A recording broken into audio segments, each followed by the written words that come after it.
Dear students, welcome to ಕಲರವ tutorials Chitradurga.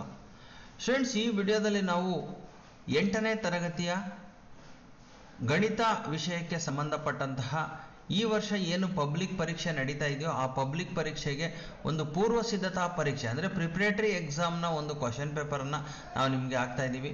So ಈ ಒಂದು ಪ್ರಶ್ನೆ ಪತ್ರಿಕೆ ಹೇಗಿರುತ್ತೋ ಅದೇ ರೀತಿ ನಿಮಗೆ ಆನ್ಯುವಲ್ ಎಕ್ಸಾಮ್ಗೂ ಸಹ ಅದೇ ಥರದ ಪ್ರಶ್ನೆಗಳು ಬರ್ತವೆ. ಹಾಗಾಗಿ ಈ ಪ್ರಶ್ನೆ ಪತ್ರಿಕೆಯನ್ನು ನೀವು ನೋಡಿ ಪ್ರಾಕ್ಟೀಸನ್ನು ಮಾಡಿದಿರಿ ಅಂತಂದರೆ ಸೊ ನಿಮಗೆ ಪಬ್ಲಿಕ್ ಪರೀಕ್ಷೆಯನ್ನು ಬರೀಲಿಕ್ಕೆ ಭಾಳ ಸುಲಭ ಆಗ್ತದೆ.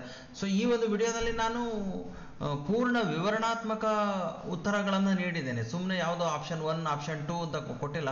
ಆಪ್ಷನ್ 1 ಆಗಲಿ ಆಪ್ಷನ್ 2 ಆಗಲಿ ABCD ಆಗಲಿ ಯಾವ ರೀತಿ ಬರುತ್ತೆ, ಅದನ್ನು ಯಾವ ರೀತಿ ಉತ್ತರವನ್ನು ಬಿಡಿಸಬೇಕು ಅಂತಕ್ಕಂಥದ್ದು ಡೀಟೇಲ್ ಎಕ್ಸ್ಪ್ಲನೇಷನನ್ನು ನಿಮಗೆ ಅನುಕೂಲ ಆಗಲಿ, ನೀವು ಕಲೀಲಿ ಅಂತಲೇ ಕೊಟ್ಟಿರ್ತಕ್ಕಂಥದ್ದು. ಹಾಗಾಗಿ ಈ ವಿಡಿಯೋವನ್ನು ಯಾವುದೇ ಕಾರಣಕ್ಕೂ ಸ್ಕಿಪ್ ಮಾಡದೆ ಕಂಪ್ಲೀಟಾಗಿ ನೋಡಿದರೆ ನಿಮಗೆ ಪೂರ್ಣ ಗಣಿತ ಪ್ರಶ್ನೆ ಪತ್ರಿಕೆಯನ್ನು ಹೇಗೆ ಬಿಡಿಸೋದು ಅಂತಕ್ಕಂಥದ್ದು ಗೊತ್ತಾಗ್ತದೆ. ಸೊ ಹಾಗಾಗಿ ಸ್ಟೂಡೆಂಟ್ಸ್, ಈಗ ನಾವು ಈ 8ನೇ ತರಗತಿಯ ಗಣಿತ ಪರೀಕ್ಷೆ ಪ್ರಶ್ನೆ ಪತ್ರಿಕೆಗೆ ಕೀ ಉತ್ತರಗಳನ್ನು ನಾವೀಗ ನೋಡ್ತಾ ಹೋಗೋಣ. ಅದಕ್ಕೂ ಮುಂಚೆ ಸ್ಟೂಡೆಂಟ್ಸ್, ನಮ್ಮ ಚಾನಲ್ಗೆ ನೀವು ಯಾರಾದರೂ ಇನ್ನೂ ಸಬ್ಸ್ಕ್ರೈಬ್ ಆಗಿರಲಿಲ್ಲ ಅಂತಂದರೆ ಆದಷ್ಟು ಬೇಗ ಸಬ್ಸ್ಕ್ರೈಬ್ ಮಾಡ್ಕೊಳ್ರಿ. ಯಾಕೆಂತಂದರೆ ಎಲ್ಲ ವಿಷಯಗಳ 8ನೇ ತರಗತಿಯ ಎಲ್ಲ ವಿಷಯಗಳ ಪ್ರಶ್ನೆ ಪತ್ರಿಕೆಗೆ ಕೀ ಉತ್ತರಗಳನ್ನು ನಾನು ಆಲ್ರೆಡಿ ಅಪ್ಲೋಡ್ ಕೆಲವು ಮಾಡಿದ್ದೇನೆ, ಇನ್ನು ಕೆಲವು ಮಾಡ್ತಾ ಇದ್ದೇನೆ. ಹಾಗಾಗಿ ನಿಮಗೆ ಈ ಒಂದು ಎಲ್ಲ ವಿಷಯಗಳ ಕೀ ಉತ್ತರಗಳು ಸಹ ಸಿಗ್ತದೆ. ಜೊತೆಗೆ ನೀವು ಪಬ್ಲಿಕ್ ಪರೀಕ್ಷೆಯನ್ನು ಬರೆದು ಬಂದ ತಕ್ಷಣ ನಿಮಗೆ ಕೀ ಆನ್ಸರ್ಸು ಸಹ ನಿಮಗೆ ಸಿಗುತ್ತೆ. ಹಾಗಾಗಿ ಯಾವುದೇ ಕಾರಣಕ್ಕೂ ಮಿಸ್ ಮಾಡ್ಕೋಬೇಡಿ ಅಂತ ಹೇಳ್ತಾ ಬನ್ನಿ ನೋಡೋಣ ಈ ಒಂದು ಪ್ರಶ್ನೆ ಪತ್ರಿಕೆ ಕೀ ಉತ್ತರಗಳು ಹೇಗಿದೆ ಅಂತೇಳಿ ನಾವೀಗ ನೋಡ್ತಾ ಹೋಗೋಣ. ಸೊ ಸ್ಟೂಡೆಂಟ್ಸ್, ಇದು ಈ ಒಂದು 8ನೇ ತರಗತಿಯ ಪ್ರಶ್ನೆ ಪತ್ರಿಕೆ ಇರ್ತಕ್ಕಂಥದ್ದು. ಒಟ್ಟು 50 ಅಂಕಗಳ ಪ್ರಶ್ನೆ ಪತ್ರಿಕೆ ಇದೆ. ಸೊ ಇಲ್ಲಿ ನಾವೀಗ ನೋಡ್ತಾ ಹೋಗೋಣ. ಮೊದಲನೇ ಪ್ರಶ್ನೆ, ಒಟ್ಟು 16 ಪ್ರಶ್ನೆಗಳಿಗೆ 1 ಅಂಕದ ಪ್ರಶ್ನೆಗಳಿರ್ತವೆ. ಈ 16 ಪ್ರಶ್ನೆಗಳಲ್ಲಿ ನಿಮಗೆ ಎಲ್ಲ ಆಬ್ಜೆಕ್ಟಿವ್ ಟೈಪ್ ಬಹು ಆಯ್ಕೆ ಪ್ರಶ್ನೆಗಳು 4 ಪ್ರಶ್ನೆ ಉತ್ತರ ಇರ್ತವೆ. ಆ 4ರಲ್ಲಿ ಸರಿ ಉತ್ತರದ ಕ್ರಮ ಸಂಖ್ಯೆಯ ಜೊತೆಗೆ ನೀವು ಉತ್ತರವನ್ನು ನಿಮಗೆ ಕೊಟ್ಟಿರ್ತಕ್ಕಂತಹ ಒಂದು ಆನ್ಸರ್ ಶೀಟ್ನಲ್ಲಿ ಬರೀಬೇಕು. ನಾನಿಲ್ಲಿ ಪ್ರಶ್ನೆ ಪತ್ರಿಕೆ ಯಾವ ರೀತಿ ಇರುತ್ತೆ ಅಂತ ತಗೊಂಡಿಲ್ಲ, ನಿಮ್ಗೆ ಆಲ್ರೆಡಿ ಅಲ್ಲೇ ನೋಡಿರ್ತೀರಾ ಅಂತ ಅಂದ್ಕೊಂಡಿದ್ದೀನಿ. ಸೊ ಪ್ರಶ್ನೆಗಳನ್ನು ಮಾತ್ರ ತಗೊಂಡಿದ್ದೇನೆ. ಸೊ ಈಗ 9,000 ಹಿಂದಿನ ವಿಡಿಯೋದಲ್ಲಿ ನಾನು ಪ್ರಶ್ನೆ ಪತ್ರಿಕೆ ಹೇಗಿರುತ್ತೆ ಅಂತ ತೋರಿಸಿದ್ದೀನಿ. ನಿಮ್ಗೆ ಅಕಸ್ಮಾತ್ ಪ್ರಶ್ನೆ ಪತ್ರಿಕೆ ಹೇಗಿರುತ್ತೆ ಮೊದಲನೇ ಫ್ರಂಟ್ ಪೇಜು ಅಂತ ನೋಡಬೇಕು ಅಂದರೆ ಈ ಹಿಂದೆ 8ನೇ ತರಗತಿದ ಒಂದು ಪ್ರಶ್ನೆ ಪತ್ರಿಕೆಯನ್ನು ಅಪ್ಲೋಡ್ ಮಾಡಿದ್ದೇನೆ, ಅದರಲ್ಲಿ ನೀವು ನೋಡ್ಕೋಬಹುದು. ಈಗ ನಾವು ಈ ಪ್ರಶ್ನೆ ನೋಡೋಣ. 9,801ರ ವರ್ಗ ಮೂಲದ, ನೋಡ್ರಿ, ಇದರ ವರ್ಗಮೂಲದ ಬಿಡಿ ಸ್ಥಾನದಲ್ಲಿ ಇರಬಹುದಾದ ಸಂಖ್ಯೆಗಳು ಅಂದರೆ 9,801ರ ವರ್ಗಮೂಲ. ಇದರ ವರ್ಗಮೂಲದಲ್ಲಿ ನಾವು ಕಂಡಿಡಿದಾಗ, ಇದಕ್ಕೆ ವರ್ಗಮೂಲವನ್ನು ಕಂಡಿಡಿದಾಗ ಇಲ್ಲಿ ಬರ್ತಕ್ಕಂತಹ ಸಂಖ್ಯೆ ಯಾವುದಿರುತ್ತೋ ಇದರ ಬಿಡಿ ಸ್ಥಾನದಲ್ಲಿರುವ ಸಂಖ್ಯೆ ಕಂಡುಹಿಡಿಬೇಕು. ನೋಡಿ, ನಾನು ಹಾಗೆ 1ರ ವರ್ಗಮೂಲ 1, 2ರ 4ರ ವರ್ಗಮೂಲ 2, 9ರ ವರ್ಗಮೂಲ 3, 16ರ ವರ್ಗಮೂಲ 4. ಇಲ್ಲಿ ನಮಗೆ ಬಿಡಿ ಸ್ಥಾನದಲ್ಲಿ ಇಲ್ಲಿಯೂ ಸಹ ಒಂದಿದೆ, 9,801 ಅಂತಕ್ಕಂಥದ್ದು ಬಿಡಿ ಸ್ಥಾನದಲ್ಲಿ ವರ್ಗ ಸಂಖ್ಯೆಗಳು ಯಾವ್ಯಾವ ಬರ್ತವೆ ಅನ್ನೋದನ್ನು ನಾವು ನೋಡಿದ್ರೆ ಅದರ ಬಿಡಿ ಸ್ಥಾನದಲ್ಲಿ ಕೂಡ ಯಾವುದು ಬರುತ್ತೆ ಅನ್ನೋದನ್ನು ನೋಡ್ಬೋದು. ಹಾಗಾಗಿ ಇಲ್ಲಿ ಬರಿತಾ ಹೋಗ್ತಾ ಇದ್ದೀನಿ ನಾನು. 25ರ ವರ್ಗಮೂಲ 5 ಬರುತ್ತೆ, 36ರ ವರ್ಗಮೂಲ 6 ಬರುತ್ತೆ, 49ರ ವರ್ಗಮೂಲ 7 ಬರುತ್ತೆ, 64ರ ವರ್ಗಮೂಲ 8 ಬರುತ್ತೆ, 81ರ ವರ್ಗಮೂಲ 9 ಬರುತ್ತೆ, 100ರ ವರ್ಗಮೂಲ 10 ಬರುತ್ತೆ. ನೋಡ್ರಿ, ಇಲ್ಲಿ ನಾನು 1ರಿಂದ 10ರವರೆಗೆ ಸಂಖ್ಯೆಗಳನ್ನು ಬರ್ತಿದ್ದೀನಿ.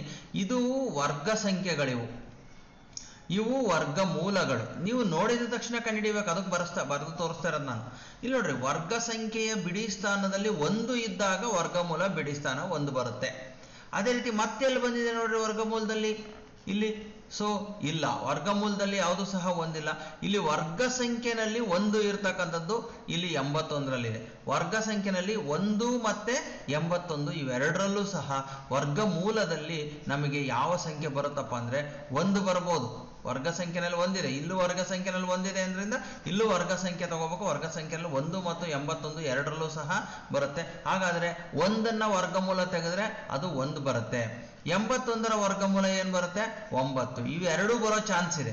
9,801ಕ್ಕೆ ವರ್ಗಮೂಲವನ್ನು ತೆಗೆದಾಗ ಬಿಡಿ ಸ್ಥಾನದಲ್ಲಿರುವ ಸಂಖ್ಯೆ 1 ಬರ್ಬೋದು ಅಥವಾ 9 ಬರ್ಬೋದು. ಇವೆರಡೂ ಬರೋ ಚಾನ್ಸ್ ಇರೋದ್ರಿಂದ 1 ಅಥವಾ 9 ಆಪ್ಷನ್ ಬಿ ಅಂತಕ್ಕಂಥದ್ದು ಸರಿಯಾಗಿರ್ತಕ್ಕಂಥ ಉತ್ತರ ಆಗಿದೆ. ಮುಂದಿನ ಪ್ರಶ್ನೆಯನ್ನು ನೋಡೋಣ. 2 1 y 5 ಇಲ್ಲಿ ಒಂದು 4 ಅಂಕಿಗಳ ಸಂಖ್ಯೆಯನ್ನ ಕೊಟ್ಟಿದ್ದಾರೆ. ಇದು 9ರ ಗುಣಕವಾಗಿದೆ ಅಂತ ಕೊಟ್ಟಿದ್ದಾರೆ. ನೋಡ್ರಿ, ಬಾಧ್ಯತೆಯ ನಿಯಮಗಳನ್ನು ನೋಡಿದಾಗ 9ರ ಗುಣಕ, 9ರಿಂದ ಭಾಗವಾಗುವಂತಹ ಸಂಖ್ಯೆ 9ರ ಗುಣಕ. ಇದರ ಒಂದು ನಿಯಮ ಹೇಗಿದೆಯಪ್ಪ ಅಂದ್ರೆ, ಬಿಡಿ ಅಂಕಿಗಳ ಮೊತ್ತವನ್ನು ಕೂಡಿಸಿದಾಗ ನಮಗೆ ಅದರ ಸಂಖ್ಯೆ ನಮಗೆ 9ರಿಂದ ಭಾಗ ಆಗಬೇಕು. ಈಗ ಫಾರ್ ಎಕ್ಸಾಂಪಲ್ 3 8 11 ಈಗ 388 ಇದು 9ರಿಂದ ಭಾಗ ಆಗುತ್ತಾ ಇಲ್ವ ಅಂತ ಚೆಕ್ ಮಾಡಬೇಕು ಅಂದ್ರೆ ಈ ಬಿಡಿ ಅಂಕೆಗಳನ್ನು ಕೂಡಿಸ್ಬೇಕು. 3 + 8 + 3 8 3 11 8 19 ಹಾಗಾದ್ರೆ ಇದು 9ರಿಂದ ಭಾಗ ಆಗಲ್ಲ, ಯಾಕೆಂದ್ರೆ ಇದು 9ರ ಮಗ್ಗಿನಲ್ಲಿ ಬರಲ್ಲ. ಈಗ ಇದನ್ನೇ 387 ಅಂತ ತಗೊಂಡ್ವಿ. ಇದನ್ನು ಕೂಡಿಸಿದ್ರೆ 3 + 8 + 7 ಕೂಡಿಸಿದ್ರೆ ಎಷ್ಟು ಬರುತ್ತೆ? 18 ಬಂತು. ಹಾಗಾದ್ರೆ 18 9ರಿಂದ ಭಾಗ ಆಗುತ್ತೆ ಅಂದಮೇಲೆ ಈ 387 ಕೂಡ 18ರಿಂದ ಭಾಗ ಆಗುತ್ತೆ. ಅಂದ್ರೆ ಇವುಗಳ ಬಿಡಿ ಅಂಕೆಗಳ ಮೊತ್ತ 9ರ ಗುಣಕ ಆಗಿದ್ರೆ ಈ ಇಡೀ ಅಂಕೆ 9ರಿಂದ ಭಾಗ ಆಗುತ್ತೆ. ಇದು 9ರ ಗುಣಕದ ನಿಯಮ. ಇದೇ ನಿಯಮವನ್ನು ಇಲ್ಲಿ ಕೊಟ್ಟಿರ್ತಕ್ಕಂತಹ ಸಂಖ್ಯೆಗೆ ನಾವು ಅಳವಡಿಸಬೇಕು. ಹಾಗಾಗಿ ಇಲ್ಲಿ ಕೊಟ್ಟಿರುವ ಸಂಖ್ಯೆನಲ್ಲಿ ಒಂದು ಅಂಕಿ ಇಲ್ಲ. ಯಾವುದಪ್ಪ ಅಂದ್ರೆ 2 1 y 5 ಅಂತ ಕೊಟ್ಟಿದ್ದಾರೆ. ಈ y ಜಾಗದಲ್ಲಿ ಒಂದು ಸಂಖ್ಯೆ ಯಾವುದು ಅನ್ನೋದನ್ನ ಗುರುತಿಸ್ಬೇಕು ನಾವು. ಹಾಗಾದ್ರೆ ಇವುಗಳ ಬಿಡಿ ಸ್ಥಾನವನ್ನ ಕೂಡಿಸಿದ್ರೆ 2 + 1 + y + 5 ಇದನ್ನ ಕೂಡಿಸಿದ್ರೆ ನೋಡ್ರಿ 2 1 3 3 5 8 ಬಂತು. 8 + y ಬಂತು. 8ಕ್ಕೆ ಎಷ್ಟನ್ನ ಕೂಡಿಸಿದ್ರೆ 9ರ ಗುಣಕ ಆಗುತ್ತೆ? 9ರ ಗುಣಕ ಅಂದ್ರೆ ಯಾವ? 9 1 9 9 2 18 9 3 27 9 4 36 ಇವು ಬರಬೇಕು. ಹಾಗಾದ್ರೆ 8ಕ್ಕೆ ಇಲ್ಲಿ ಒಂದೇ ಒಂದು ಸ್ಥಾನ ಸಂಖ್ಯೆ ಇದೆ, ಒಂದೇ ಒಂದು ಸಂಖ್ಯೆ ಹಾಕಕ್ಕೆ ಅವಕಾಶ. y ಅಂತಕ್ಕಂಥದ್ದು 1 2 3 4 5 9ರೊಳಗಿನ ಒಂದು ಸಂಖ್ಯೆ ಹಾಕ್ಬೋದು ಅಷ್ಟೇ, ಇನ್ನು ಯಾವ ಸಂಖ್ಯೆನೂ ಹಾಕಕ್ಕಾಗಲ್ಲ. ಹಾಗಾದ್ರೆ 8ಕ್ಕೆ ಯಾವುದನ್ನ ಕೂಡಿಸಿದ್ರೆ 9ರ ಗುಣಕ ಆಗುತ್ತೆ? 8 ಇದ್ದಿದ್ದು 9 ಆಗಬೇಕು ಅಂದ್ರೆ 1ಅನ್ನ ಕೂಡಿಸ್ಬೇಕು. 8 + 1 ಕೂಡಿಸಿದ್ರೆ 9 ಬಂದ್ಬಿಡುತ್ತೆ. ಹಾಗಾಗಿ y ಜಾಗಕ್ಕೆ 1ಅನ್ನ ಹಾಕ್ಲಿಕ್ಕೆ ಚಾನ್ಸ್ ಇದೆ. ಮತ್ತೆ ಯಾವ್ದಾರ ಸಂಖ್ಯೆ ಹಾಕಿದ್ರೆ 18 ಬರುತ್ತಾ? 18 ಬರ್ಬೇಕು ಅಂದ್ರೆ y ಜಾಗಕ್ಕೆ 10 ಹಾಕಬೇಕು. 10 ಹಾಕಕ್ಕೆ ಅವಕಾಶ ಇಲ್ಲ, ಯಾಕೆಂದ್ರೆ ಬಿಡಿ ಒಂದೇ ಅಂಕಿಯ ಸಂಖ್ಯೆ ಹಾಕಬೇಕು y ಅಂದ್ರೆ. ಹಾಗಾಗಿ y = 1 ಅನ್ನೋದು ಸರಿಯಾದಂತ ಉತ್ತರ. ಆಪ್ಷನ್ ಎ ಅನ್ನೋದನ್ನ ನಾವು ಗುರುತಿಸಬಹುದು. ಮುಂದಿನ ಪ್ರಶ್ನೆ ನೋಡೋಣ. 3 ರ ಘಾತ -2ರ ಬೆಲೆ ಅಂತ ಕೇಳಿದರೆ, 3 ರ ಘಾತ -2 ಅಂತಂದ್ರೆ ಇದರ ಬೆಲೆಯನ್ನ ನಮಗೆ ಕಂಡುಹಿಡಿಯಲಿಕ್ಕೆ ನೇರವಾಗಿ ಬರಲ್ಲ. ಹಾಗಾಗಿ ಏನ್ ಮಾಡ್ತೀವಿ, ಇಲ್ಲಿ ಮೈನಸ್ ಇದ್ದಾಗ ಈ ಇಡೀ ಸಂಖ್ಯೆಯನ್ನ ನಾವು ಛೇದಕ್ಕೆ ಬರ್ಕೋಬೇಕು. ಅದು 3 ರ ಘಾತ -2 ಇದ್ದಿದ್ದು ಈಗ +2 ಆಗುತ್ತೆ. ಈಗ ನಾವು 1/3² ಅಂತಂದ್ರೆ 9, 1/9 ಅಂತ ಇದರ ಬೆಲೆ ಆಗ್ತದೆ. ಹಾಗಾಗಿ ಆಪ್ಷನ್ ಸಿ ಅಂತಕ್ಕಂಥದ್ದು ಸರಿಯಾಗಿರ್ತಕ್ಕಂತಹ ಒಂದು ಉತ್ತರ ಆಗಿದೆ. ಮುಂದಿನ ಪ್ರಶ್ನೆ ನೋಡೋಣ.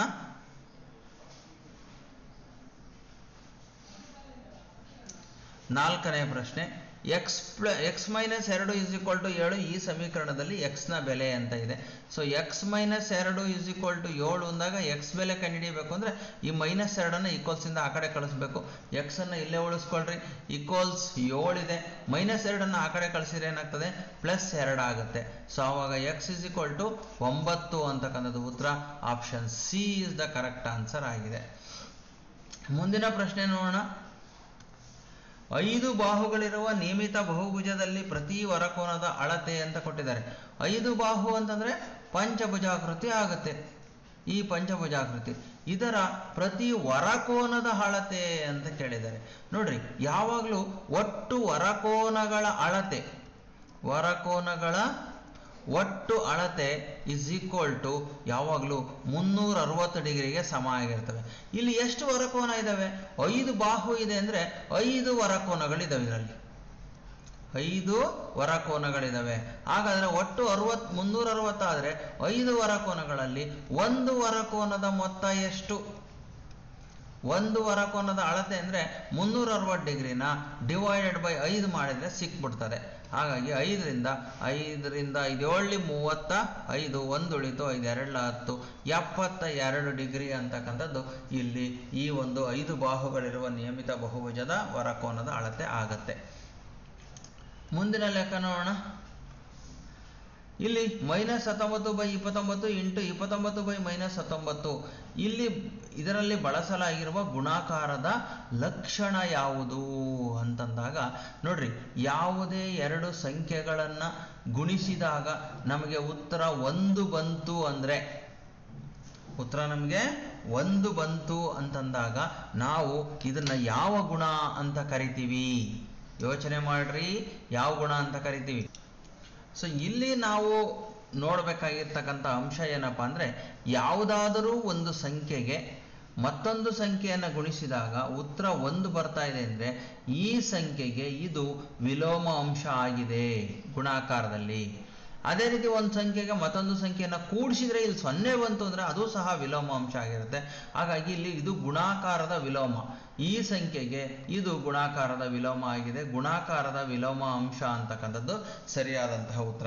ನಾವು ಎಗೆ ಇಂಟು 1/a ಅನ್ನು ಗುಣಿಸಿದ್ರೆ ಉತ್ತರ 1 ಬರುತ್ತೆ, ಅಥವಾ ಇದನ್ನ a ಇಂಟು a⁻−1 ಇದನ್ನ ಗುಣಿಸಿದ್ರು ಸಹ ಉತ್ತರ 1 ಬರ್ತದೆ. ಇದು ವಿಲೋಮ ಅಂಶವನ್ನು ನಮಗೆ ತೋರಿಸ್ತದೆ.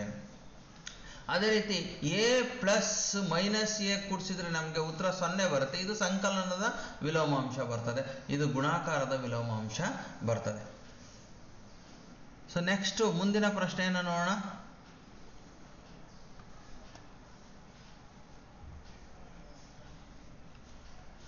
ಮೂಲ ಬಿಂದುವಿನ ನಿರ್ದೇಶಾಂಕಗಳು ಅಂತ ಕೇಳಿದರೆ, ನೋಡ್ರಿ ಮೂಲ ಬಿಂದು ಅಂದ್ರೆ ಯಾವುದು? ಒಂದು ಗ್ರಾಫನ್ನು ಹಾಕೊಂತೀವಿ ಈ ತರ, ಇದು y ಅಕ್ಷ ಆಗಿರ್ತದೆ, ಇದು x ಅಕ್ಷ ಆಗಿರ್ತದೆ. ಸೊ ಇಲ್ಲಿಂದ x ಅಕ್ಷದಲ್ಲಿ 0 1 2 3 ಹಿಂಗ್ ಬರ್ಕೊಂಡು ಹೋಗ್ತೀವಿ. ಈ ಕಡೆ -1 -2 -3 ಬರಿತೇವೆ.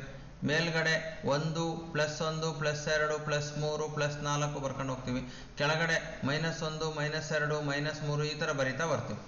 ಈಗ ಈ ಬಿಂದುವಿನಲ್ಲಿ, ಇಲ್ಲಿರ್ತಕ್ಕಂತಹ ಬಿಂದುವಿನಲ್ಲಿ x ನ ಬೆಲೆ ಎಷ್ಟಪ್ಪ ಅಂದ್ರೆ 0. ಇದೇ ಬಿಂದುವಿನಲ್ಲಿ y ನ ಬೆಲೆ ಎಷ್ಟಪ್ಪ ಅಂದ್ರೆ 0. ಅಂದ್ರೆ x 0 y 0 ಆಗಿರ್ತಕ್ಕಂತಹ ಈ ಬಿಂದುವನ್ನೇ ನಾವು ಇದನ್ನ ಮೂಲ ಬಿಂದು ಅಂತ ಕರಿತೇವೆ. ಎರಡಕ್ಕೂ ಸಹ ಮೂಲ ಇದು. ಹಾಗಾಗಿ x ಅಕ್ಷ y ಅಕ್ಷಕ್ಕೆ ಎರಡಕ್ಕೂ ಸಹ ಮೂಲ. ಹಾಗಾಗಿ ಈ ಮೂಲ ಬಿಂದುವಿನ ನಿರ್ದೇಶಾಂಕಗಳು 0 ಮತ್ತು 0 ಅಂತ ನಾವು 0 0 ಅಂತ ತಗೊಂತೀವಿ. ನೆಕ್ಸ್ಟ್ ಮುಂದಿನ ಪ್ರಶ್ನೆ, 7x - 42ರ ಅಪವರ್ತನ ರೂಪ.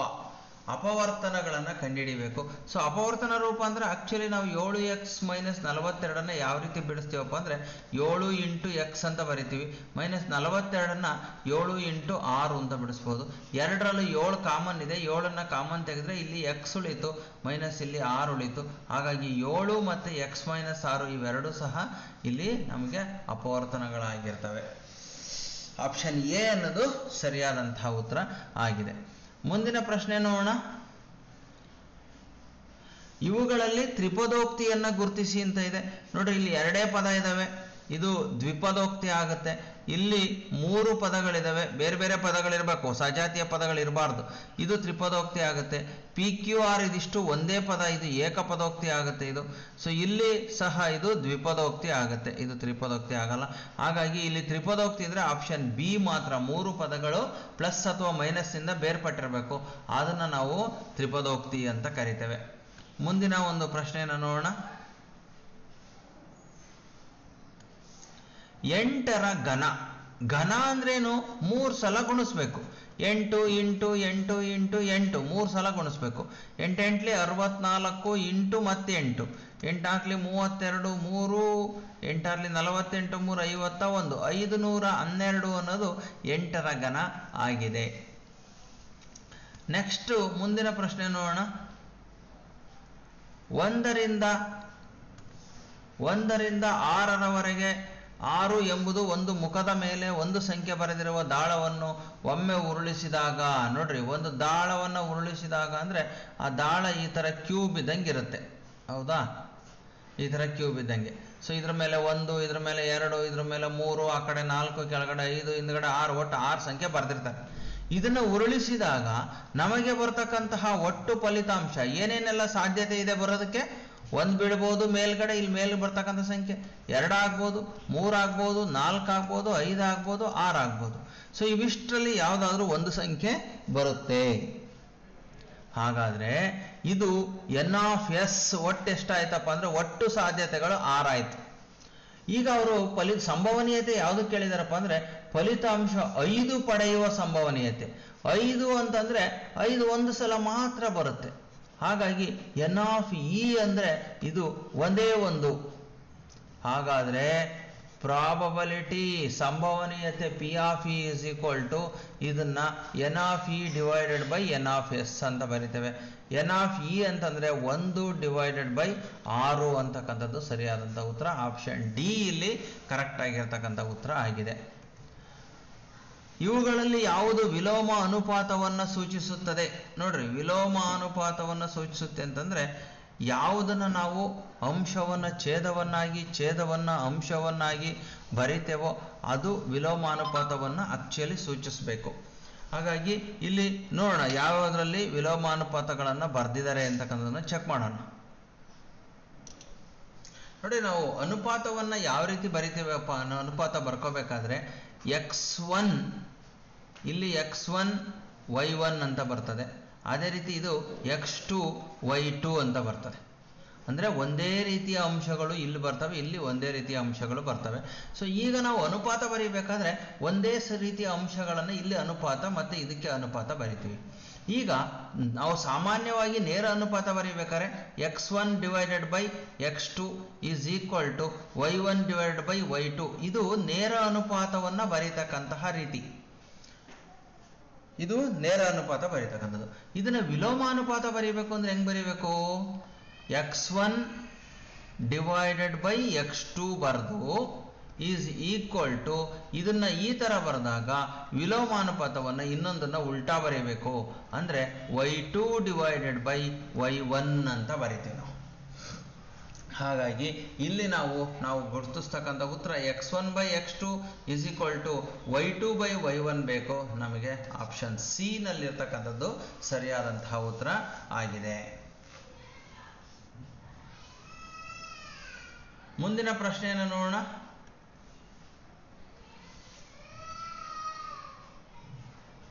ಹದಿಮೂರನೇ ಪ್ರಶ್ನೆ, ಒಂದು ಚೌಕ ಘನವು ಹೊಂದಿರುವ ಮುಖಗಳ ಸಂಖ್ಯೆ. ಚೌಕ ಘನ ಅಂತಂದಾಗ ನೋಡ್ರಿ, ಇದು ಒಂದು ತೋರಿಸ್ಬಿಡ್ತೀನಿ ಚೌಕ ಘನ ಯಾವ ರೀತಿ ಬರುತ್ತೆ ಅಂತ ಹೇಳಿ.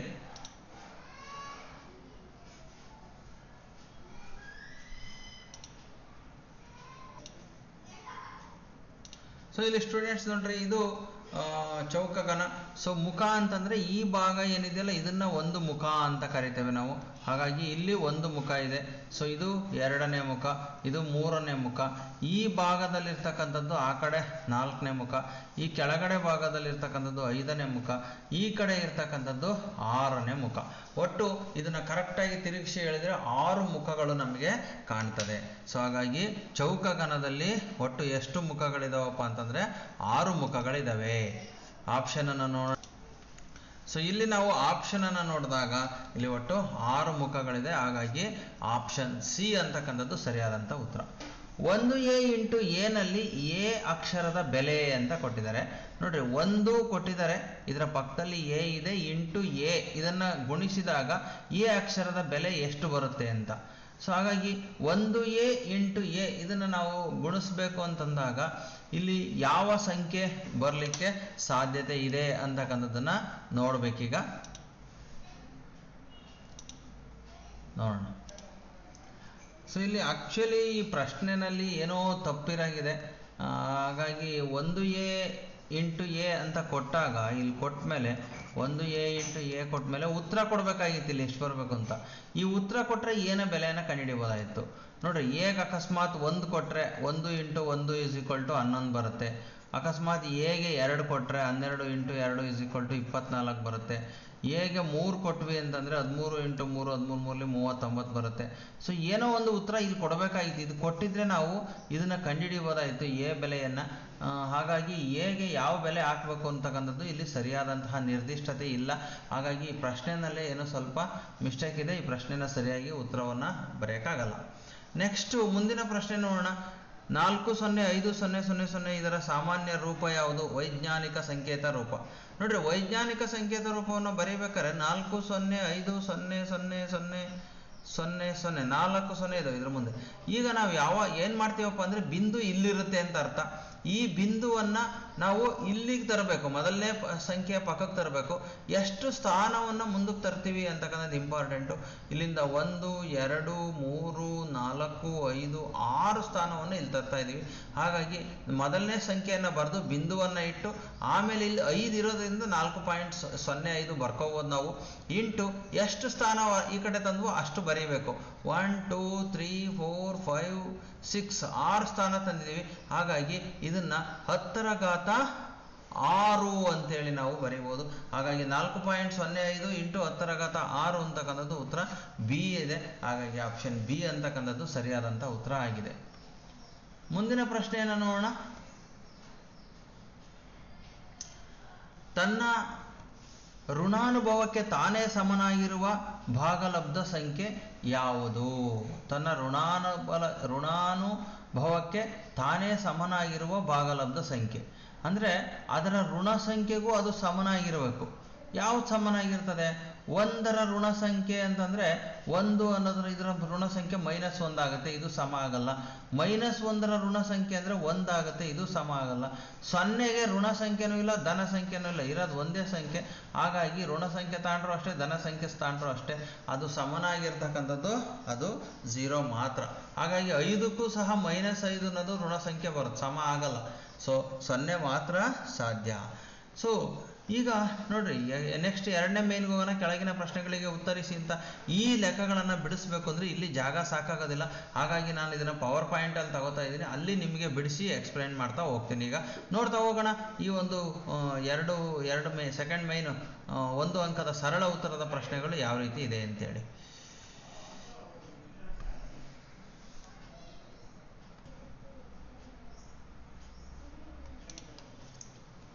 ಸೊ ಈಗ ಕೆಳಗಿನ ಪ್ರಶ್ನೆಗಳಿಗೆ ಉತ್ತರಿಸಿ 1 ಅಂಕದ ಪ್ರಶ್ನೆಗಳು. 121 11 ಬೆಸ ಸಂಖ್ಯೆಗಳ ಮೊತ್ತವನ್ನಾಗಿ ವ್ಯಕ್ತಪಡಿಸಿ ಅಂತ ಇದೆ.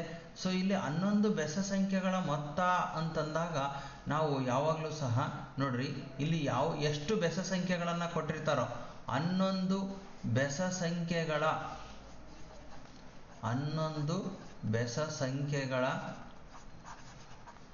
ಮೊತ್ತ ಈಸ್ ಈಕ್ವಲ್ ಟು 11 ಸ್ಕ್ವಯರ್ಗೆ ಸಮ ಆಗಿರ್ತದೆ. ನೀವು 2 ಬೆಸ ಸಂಖ್ಯೆಗಳ ಮೊತ್ತ ತಗೊಂಡ್ರೂ ಸಹ ಅದು 2 ಸ್ಕ್ವಯರ್ಗೆ ಸಮ ಆಗಿರ್ತದೆ.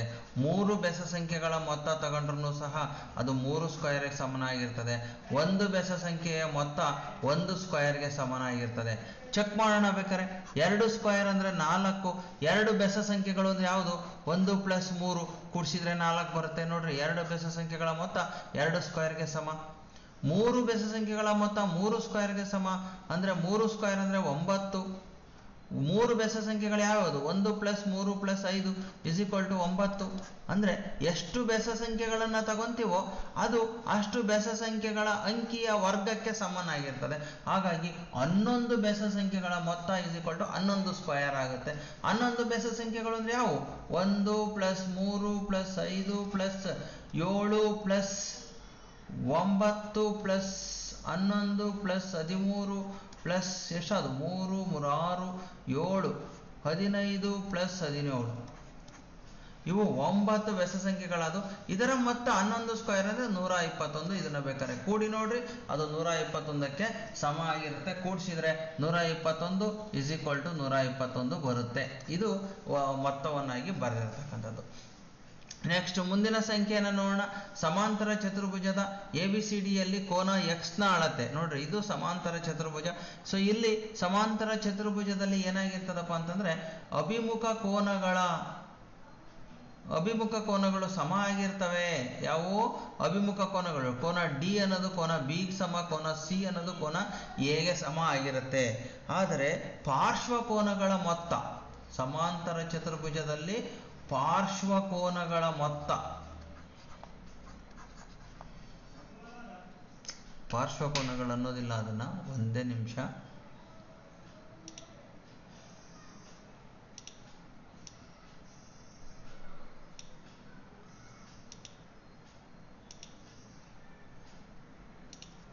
ಸೊ ಇಲ್ಲಿ ಪಾರ್ಶ್ವಕೋನ ಅಲ್ಲ, ಅನುಕ್ರಮ. ಯಾವುದೇ ಎರಡು ಅನುಕ್ರಮ ಕೋನಗಳ ಮೊತ್ತವನ್ನು ತಗೊಂಡಾಗ, ಯಾವುದೇ ಎರಡು ಅನುಕ್ರಮ ಕೋನಗಳ ಮೊತ್ತ, ಅನುಕ್ರಮ ಕೋನಗಳ ಮೊತ್ತ ಇಸ್ ಈಕ್ವಲ್ ಟು 180 ಡಿಗ್ರಿಗೆ ಸಮ ಆಗಿರುತ್ತೆ. ಯಾವ್ಯಾವ ಅನುಕ್ರಮ ಕೋನಗಳು ಅಂದರೆ ನೋಡ್ರಿ, ಎ ಪ್ಲಸ್ ಬಿ ತಗೋಬಹುದು. ಎ ಪ್ಲಸ್ ಬಿ ಕೋನ ಎ ಪ್ಲಸ್ ಕೋನ ಬಿ ಕೂಡಿದ್ರೆ ಅದು 180 ಡಿಗ್ರಿಗೆ ಸಮ. ಕೋನ ಬಿ ಪ್ಲಸ್ ಕೋನ ಸಿ ಕೂಡಿಸಿದ್ರೆ ಅದು 180 ಡಿಗ್ರಿಗೆ ಸಮ. ಕೋನ ಸಿ ಪ್ಲಸ್ ಕೋನ ಡಿ ಕೂಡಿಸಿದ್ರೆ ಅದು 180 ಡಿಗ್ರಿಗೆ ಸಮ. ನೋಡ್ರಿ, ಇವೆಲ್ಲವೂ 180 ಡಿಗ್ರಿಗೆ ಸಮ. ನಮಗೆ ಬಿ ಗೊತ್ತು, ಸಿ ಕಂಡುಹಿಡಿಬೇಕು. ಹಾಗಾಗಿ ಇಲ್ಲಿ ಕೋನ ಎಕ್ಸ್ ಅನ್ನೋದೇ ಸಿ ಇರ್ತಕ್ಕಂಥದ್ದು. ಹಾಗಾಗಿ ನಾವು ತಗೋಬೇಕು ಕೋನ ಬಿ ಪ್ಲಸ್ ಕೋನ ಸಿ ಇವೆರಡರ ಮೊತ್ತ 180 ಡಿಗ್ರಿಗೆ ಸಮ. ಬಿ ಅಂದರೆ 100 ಡಿಗ್ರಿ ಪ್ಲಸ್ ಸಿ ಅಂದರೆ ಎಕ್ಸ್ ಡಿಗ್ರಿ, ಇದು 180 ಡಿಗ್ರಿಗೆ ಸಮ. ಈ ಎಕ್ಸನ್ನೆಲ್ಲ ಇಟ್ಕೊಂಡು 100 ಡಿಗ್ರಿನ ಆ ಕಡೆ ಕಳಿಸ್ರಿ. X is equal to 180 degree minus 100 degree. So X is equal to ಕಳೆದ್ರೆ ನಮಗೆ ಇಲ್ಲಿ 80 ಡಿಗ್ರಿ ಬರುತ್ತೆ. ಇದು ಎಕ್ಸ್ನ ಬೆಲೆ ಆಗಿದೆ. ಮುಂದಿನ ಲೆಕ್ಕ ನೋಡೋಣ. ಒಂದು ಘನದ ಉದ್ದ ಎಲ್ಲಿರುವಂತೆ ಅದರ ಪೂರ್ಣ ಮೇಲ್ಮೈ ವಿಸ್ತೀರ್ಣ ಮತ್ತು ಪಾರ್ಶ್ವ ಮೇಲ್ಮೈ ವಿಸ್ತೀರ್ಣವನ್ನು ಕಂಡುಹಿಡಿಯಿರಿ ಅಂತ ಇದೆ. ಸೊ ಘನ ಅಂತಂದಾಗ ನಾವು ನಾರ್ಮಲ್ ಆಗಿ ಘನ ಈ ರೀತಿ ನೋಡ್ತೇವೆ.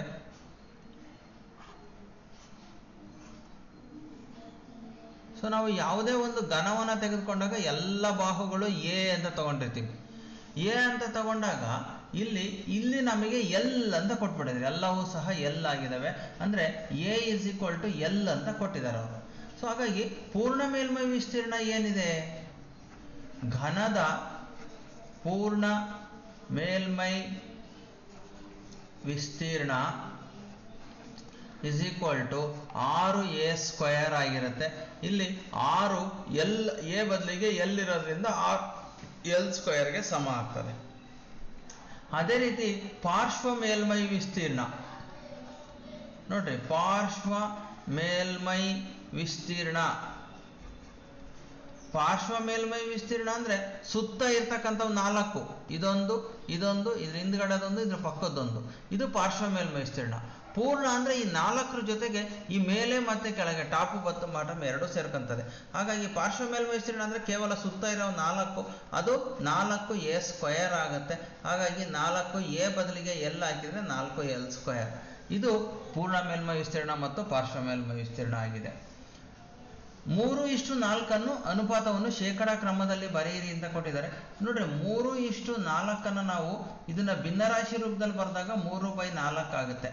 ಸೊ ಇದನ್ನ ನಾವು ಶೇಕಡಾ ಕ್ರಮಕ್ಕೆ ಬರೀಬೇಕು ಅಂದ್ರೆ 3/4 ಇಂಟು 100. ಯಾವುದೇ ಸಂಖ್ಯೆಯನ್ನ ಶೇಕಡಾ ಕ್ರಮಕ್ಕೆ ಗುಣಾಕಾರ ಮಾಡ್ಕೋಬೇಕಾದ್ರೆ 100ರಿಂದ ಗುಣಿಸ್ಬೇಕು.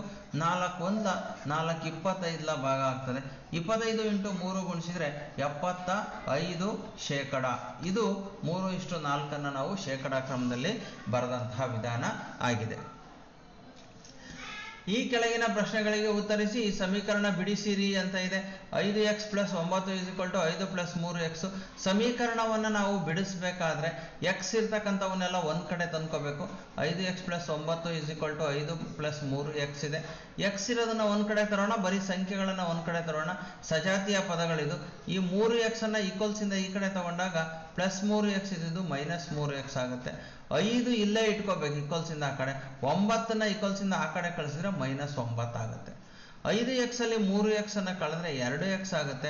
5ರಲ್ಲಿ 9ನ್ನ ಕಳೆಯಕ್ಕಾಗಲ್ಲ, ಅಂದ್ರೆ 9ರಲ್ಲಿ 5 ಕಳಿಬೇಕು, 4 ಬರುತ್ತೆ. ದೊಡ್ಡ ಸಂಖ್ಯೆ ಚಿಹ್ನೆ ಮೈನಸ್ ಇರೋದ್ರಿಂದ ಮೈನಸ್.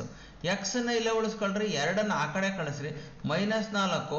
x ಜೊತೆಗೆ ಇದು ಇಂಟು ಗುಣಾಕಾರ ಆಗಿರೋದ್ರಿಂದ ಇಲ್ಲಿ ಛೇದಕ್ಕೆ ಹೋಗ್ತದೆ, ಭಾಗಾಕಾರ ಆಗುತ್ತೆ.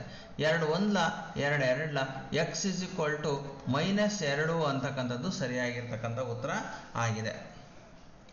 ಮುಂದಿನ ಪ್ರಶ್ನೆ ನೋಡೋಣ. x + a × x + b = x² + a + b + ab. ಈ ನಿತ್ಯ ಸಮೀಕರಣವನ್ನು ಬಳಸಿ 2x + 5y ಮತ್ತೆ 2x + 3y ಇದರ ಇಲ್ಲಿ ಗುಣಲಬ್ಧವನ್ನ ಕಂಡುಹಿಡಿಯಿರಿ ಅಂತಿದೆ. ಸೊ ಈಗ ಇದರ ಗುಣಲಬ್ಧವನ್ನ ಕಂಡುಹಿಡಿಬೇಕು ನಾವು. ಸೊ ಗುಣಲಬ್ಧ ಕಂಡುಹಿಡಿಬೇಕು ಅಂದ್ರೆ ಈ ಸೂತ್ರವನ್ನ ಫಸ್ಟ್ ಬರ್ಕೋತೀನಿ ನಾನು. x + a × x + b = x² + a + b × x + ab ಅಂತ ಇದೆ. ಸೊ ಇದನ್ನ ನಾವು ಈಗ ಗುಣಾಕಾರವನ್ನು ಕಂಡುಹಿಡಿಬೇಕು. ಸೊ ಇಲ್ಲಿ ನಮಗೆ ಇದನ್ನ 2x ಪ್ಲಸ್ 5y ನಾವಿಲ್ಲಿ ಹಾಕೋಬೇಕು. ಇಲ್ಲಿ x ಪ್ಲಸ್ a ಇರೋ ಜಾಗಕ್ಕೆ 2x ಪ್ಲಸ್ 5y ಹಾಕೋಬೇಕು.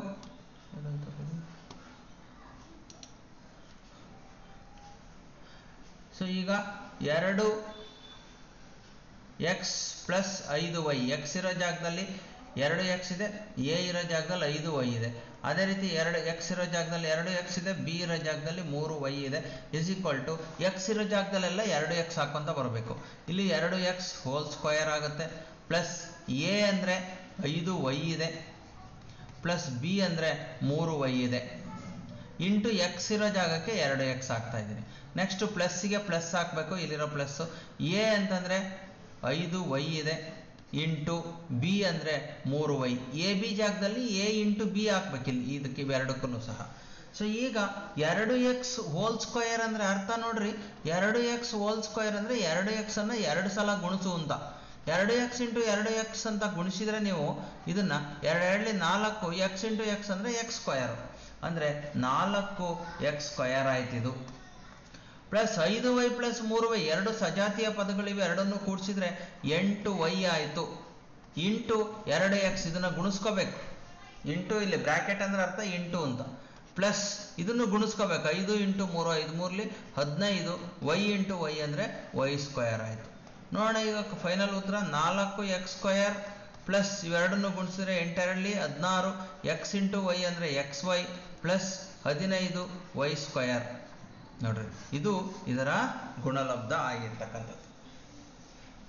ಇಲ್ಲಿ ನೀವು ಬರೀಬಹುದು 2x plus 5y into 2x plus 3y, ಇದರ ಗುಣಲಬ್ಧ ಇಷ್ಟ ಆಗಿದೆ ಅಂತೇಳಿ ನೀವು ಬರೀಬಹುದು.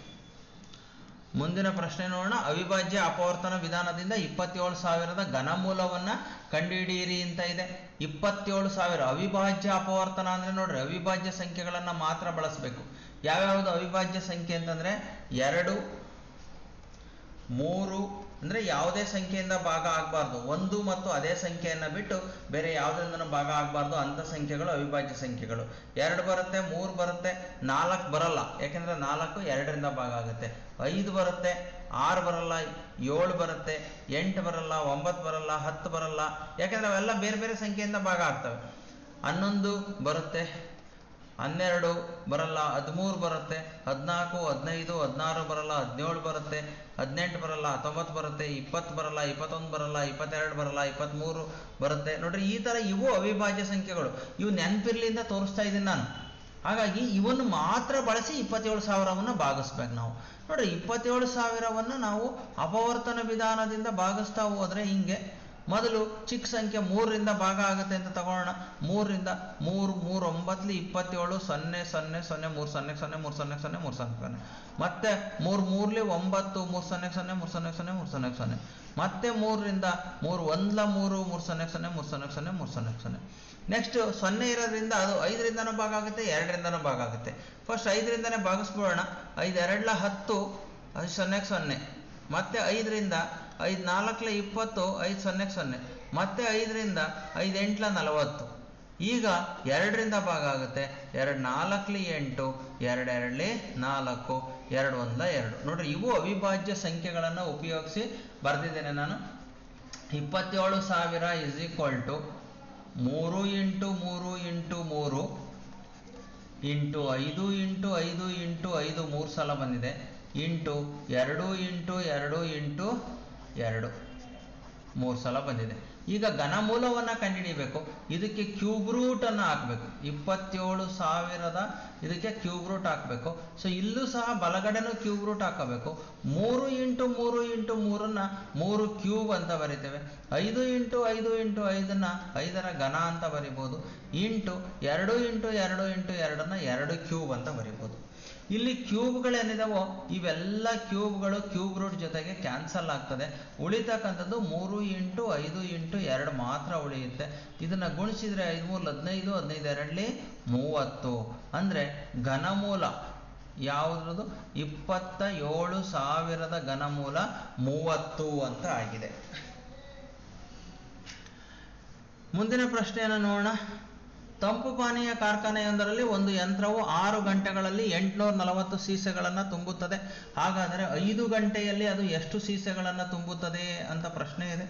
ಸೊ ನೋಡ್ರಿ, ಇದನ್ನ ಎರಡು ರೀತಿನಲ್ಲಿ ಮಾಡ್ಬೋದು, ನಾರ್ಮಲ್ ಆಗಿ ಮಾಡ್ಬೋದು, ಅನುಪಾತ ತಗೊಂಡು ಮಾಡ್ಬೋದು. ಮೊದಲು ಅನುಪಾತ ತಗೊಂಡ್ರೆ 6 ಗಂಟೆಗಳಲ್ಲಿ 840 ಸೀಸೆಗಳನ್ನು ತುಂಬುತ್ತದೆ. ಅದೇ ರೀತಿ 5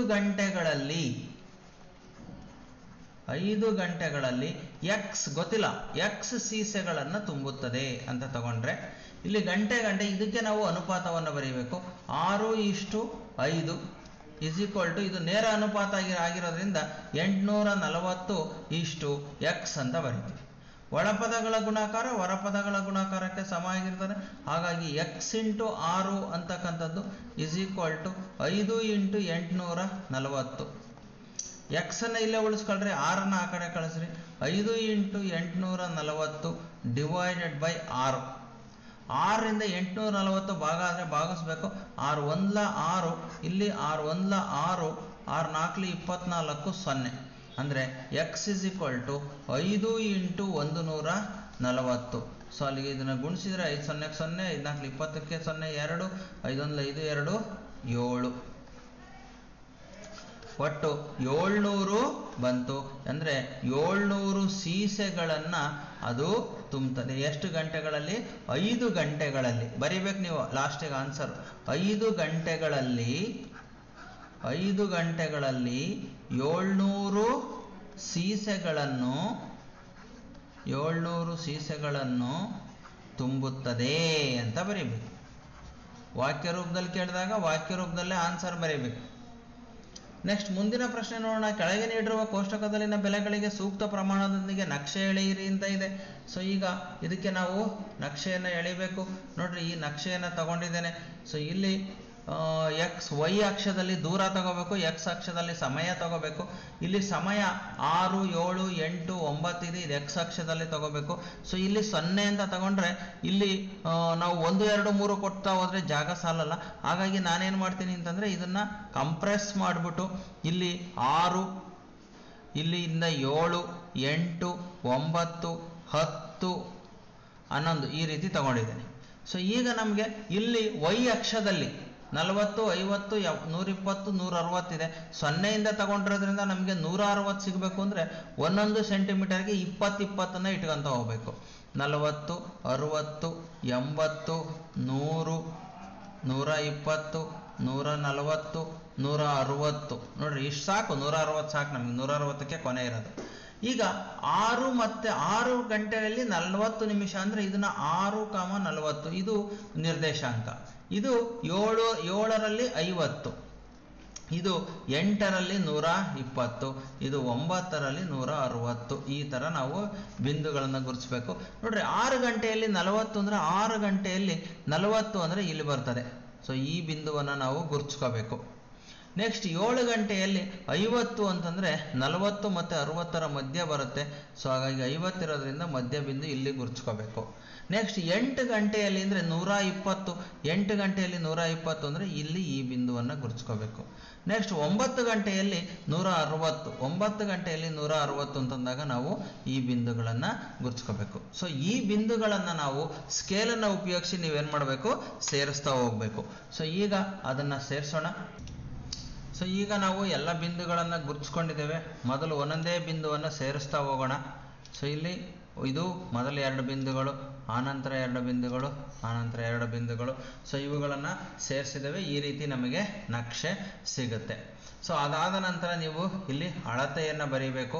ಸೊ ಅಳತೆ ಎಕ್ಸ್ ಅಕ್ಷದಲ್ಲಿ ನೋಡ್ರಿ, ಎಕ್ಸ್ ಅಕ್ಷದಲ್ಲಿ ನಾವು ಅಳತೆಯನ್ನು ಎಷ್ಟು ಇಟ್ಕೊಂಡಿದ್ದೀವಪ್ಪ ಅಂದರೆ 1 ಸೆಂಟಿಮೀಟರ್ ಇಸ್ ಈಕ್ವಲ್ ಟು 1 ಗಂಟೆ.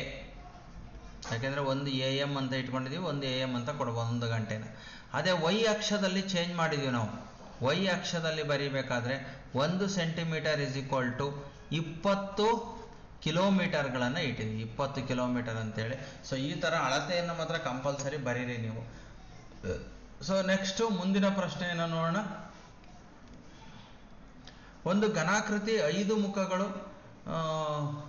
ಒಂದು ಘನಾಕೃತಿ 5 ಮುಖಗಳನ್ನು ಹೊಂದಿದೆ. ಮತ್ತೆ 5 ಮುಖಗಳು ಮತ್ತೆ 9 ಅಂಚುಗಳನ್ನು ಹೊಂದಿದೆ. ಆಯ್ಲರ್ನ ಸೂತ್ರವನ್ನು ಉಪಯೋಗಿಸಿ ಕಂಡುಹಿಡಿಯಿರಿ. ಮುಖಗಳ ಸಂಖ್ಯೆ ಅಂತಂದ ತಾವು ತಗೊಂಡಾಗ ನೋಡ್ರಿ, ಮುಖಗಳ ಸಂಖ್ಯೆಯನ್ನು ಎಫ್ ಅಂತ ತಗೊಂತೀವಿ, 5 ಅಂತ ಕೊಟ್ಟಿದ್ದಾರೆ.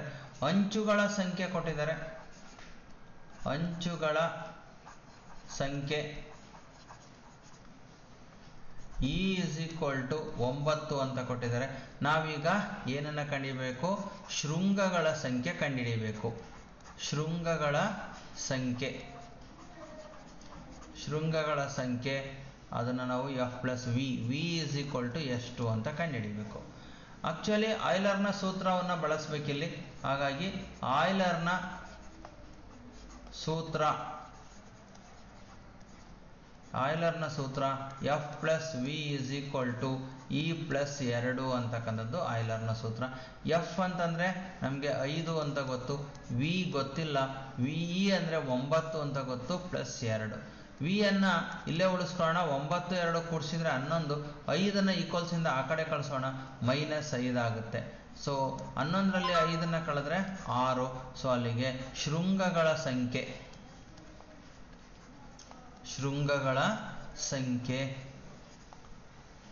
6 ಆಗಿದೆ. ತರ ಬರೀಬೇಕು ನೀವು ವರ್ಡ್ಸ್ ಅಲ್ಲಿ, ಶೃಂಗಗಳ ಸಂಖ್ಯೆಯನ್ನ 6 ಆಗಿದೆ ಅಂತ ಹೇಳಿ. ಮುಂದಿನ ಪ್ರಶ್ನೆಯನ್ನು ನೋಡೋಣ. ಈ ಕೆಳಗಿನ ಪ್ರಶ್ನೆಗಳಿಗೆ ಉತ್ತರಿಸಿ. 3 ಅಂಕದ ಪ್ರಶ್ನೆಗಳು. ಈ ಬೀಜೋಕ್ತಿಗಳನ್ನು ಅಪವರ್ತಿಸಿ ನಂತರ ಭಾಗಿಸಿ ಅಂತ ಇದೆ. ಫಸ್ಟು y² + 7y + 10 ಅಪವರ್ತನ ಮಾಡಬೇಕು.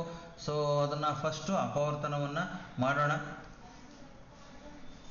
y² + 7y + 10 ಇದನ್ನು ಅಪವರ್ತನ ಮಾಡಿದಾಗ y² ಇಲ್ಲಿ ಗುಣಿಸಿ ಬರೆದಾಗ 10 ಬರಬೇಕು, ಕೂಡಿಸಿ ಅಥವಾ ಕಳೆದಾಗ 7 ಬರಬೇಕು. ಅಂದರೆ 10 ಯಾವಾಗ ಬರುತ್ತೆ ಗುಣಿಸಿದಾಗ ಅಂತಂದರೆ 10 × 1 ತಗೊಂಡ್ರು ಬರುತ್ತೆ, 5 × 2 ತಗೊಂಡ್ರು ಬರುತ್ತೆ.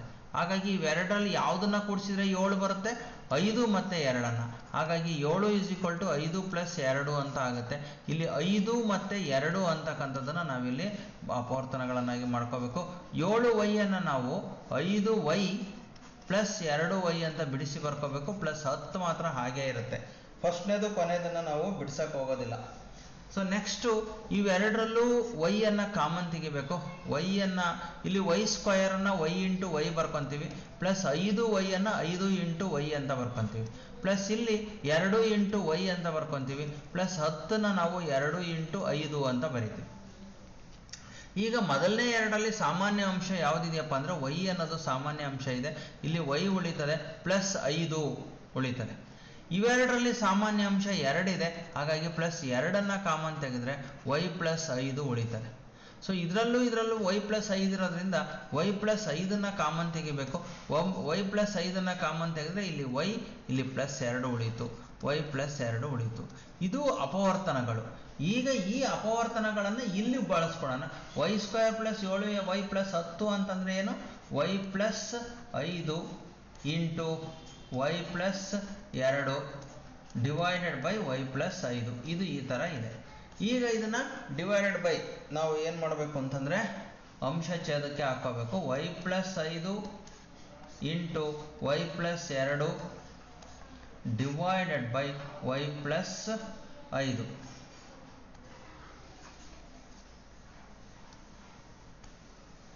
y +5 y +5 ಎರಡು ಕ್ಯಾನ್ಸಲ್ ಆಗ್ತದೆ.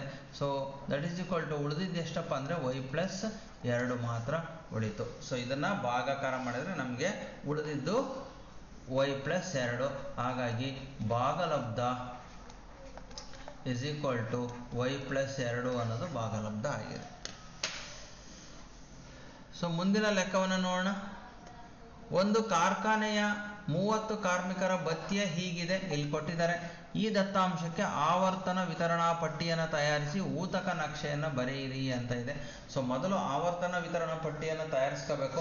ವರ್ಗಾಂತರಗಳು ಹೇಗೆ ಇಟ್ಕೋಬೇಕು ಅಂತ ಕೊಟ್ಬಿಟ್ಟಿದ್ದಾರೆ ಅವರು. 800ರಿಂದ 810, 810ರಿಂದ 820 ಈ ರೀತಿ ಇಟ್ಕೋಬೇಕು. ಸೊ ಹಾಗಾಗಿ ನಾವು ಒಂದು ಟೇಬಲನ್ನು ತಗೊಂಡ್ಬಿಟ್ಟು ವರ್ಗಾಂತರವನ್ನು ಇಲ್ಲಿ ಬರ್ಕೋಬೇಕು.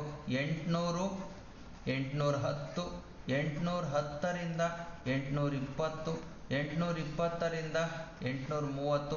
ನಾನು ರೆಡಿ ಆನ್ಸರ್ ತಗೊಂಡಿಲ್ಲ, ಯಾಕೆ ಅಂತಂದರೆ ನೀವು ಸಹ ರೆಡಿ ಆನ್ಸರ್ ಇದ್ದರೆ ನೋಡಿದ ತಕ್ಷಣ ಸುಮ್ಮನೆ ನೋಡ್ತೀರಿ ಅಷ್ಟೇ. ಹಾಗಾಗಿ ಇಲ್ಲಿ ನಿಮಗೆ ಗೊತ್ತಾಗಬೇಕು ಯಾವ ರೀತಿ ತಗೋತಾ ಇದ್ದೀವಿ ಅಂತ. ಹಾಗಾಗಿ 850ರಿಂದ 10 ಜಾಸ್ತಿ ಮಾಡ್ಕೊತ ಹೋಗ್ಬೇಕು. 860, 860ರಿಂದ 870, 870ರಿಂದ 880. ಸೊ ಎಲ್ಲಿ ಸಹ ತಗೊಳ್ತಾ ಹೋಗೋದು. ಇದರಲ್ಲಿ ಸಂಖ್ಯೆ ದೊಡ್ಡದು ಯಾವುದಿದೆ? 890 ತನಕ ಇದೆ, 898 ಇದೆ. ಹಾಗಾಗಿ 900 ತನಕ ತಗೋಬೇಕು. 880 ಆಯಿತು. ನೆಕ್ಸ್ಟ್ 880ರಿಂದ 890, 890ರಿಂದ 900 ತನಕ ಸಂಖ್ಯೆಯನ್ನು ತಗೋಬೇಕಾಗುತ್ತೆ. ಸೊ ಇಷ್ಟು ಸಂಖ್ಯೆಯನ್ನು ನಾವೀಗ ತಗೊಂಡಿದ್ದೇವೆ. ಸೊ ನೆಕ್ಸ್ಟು ಇಲ್ಲಿ ತಾಳೆ ಗುರುತುಗಳನ್ನು ನೋಡ್ಕೋಬೇಕು. ಒಂದೊಂದಾಗೆ ನಾವು ಕ್ಯಾನ್ಸಲ್ ಮಾಡ್ಕೊತ ಇಲ್ಲಿ ತಾಳೆ ಗುರುತುಗಳನ್ನು ಹಾಕ್ಕೊತ ಹೋಗೋಣ. ಸೊ ಈಗ ತಾಳೆ ಗುರುತುಗಳನ್ನು ಹಾಕಬೇಕಾದ್ರೆ ನೋಡ್ರಿ, ಇಲ್ಲಿ 830 ಒಂದೊಂದನ್ನೇ ಖಾಲಿ ಮಾಡ್ತಾ ಬರ್ತೀನಿ. 830 ಯಾವ್ದ್ರೊಳಗೆ ಬರ್ತದೆ? 830 ನಾವು ಇಲ್ಲೇ ತಗೊಂಡ್ಬಿಡೋಣ. 830 ಇಲ್ಲಿ ಬೇಡ, ಹಾಗಾಗಿ ಇಲ್ಲಿ 1 ಅಂತ ಹಾಕಬೇಕು, ಮುಗೀತದು.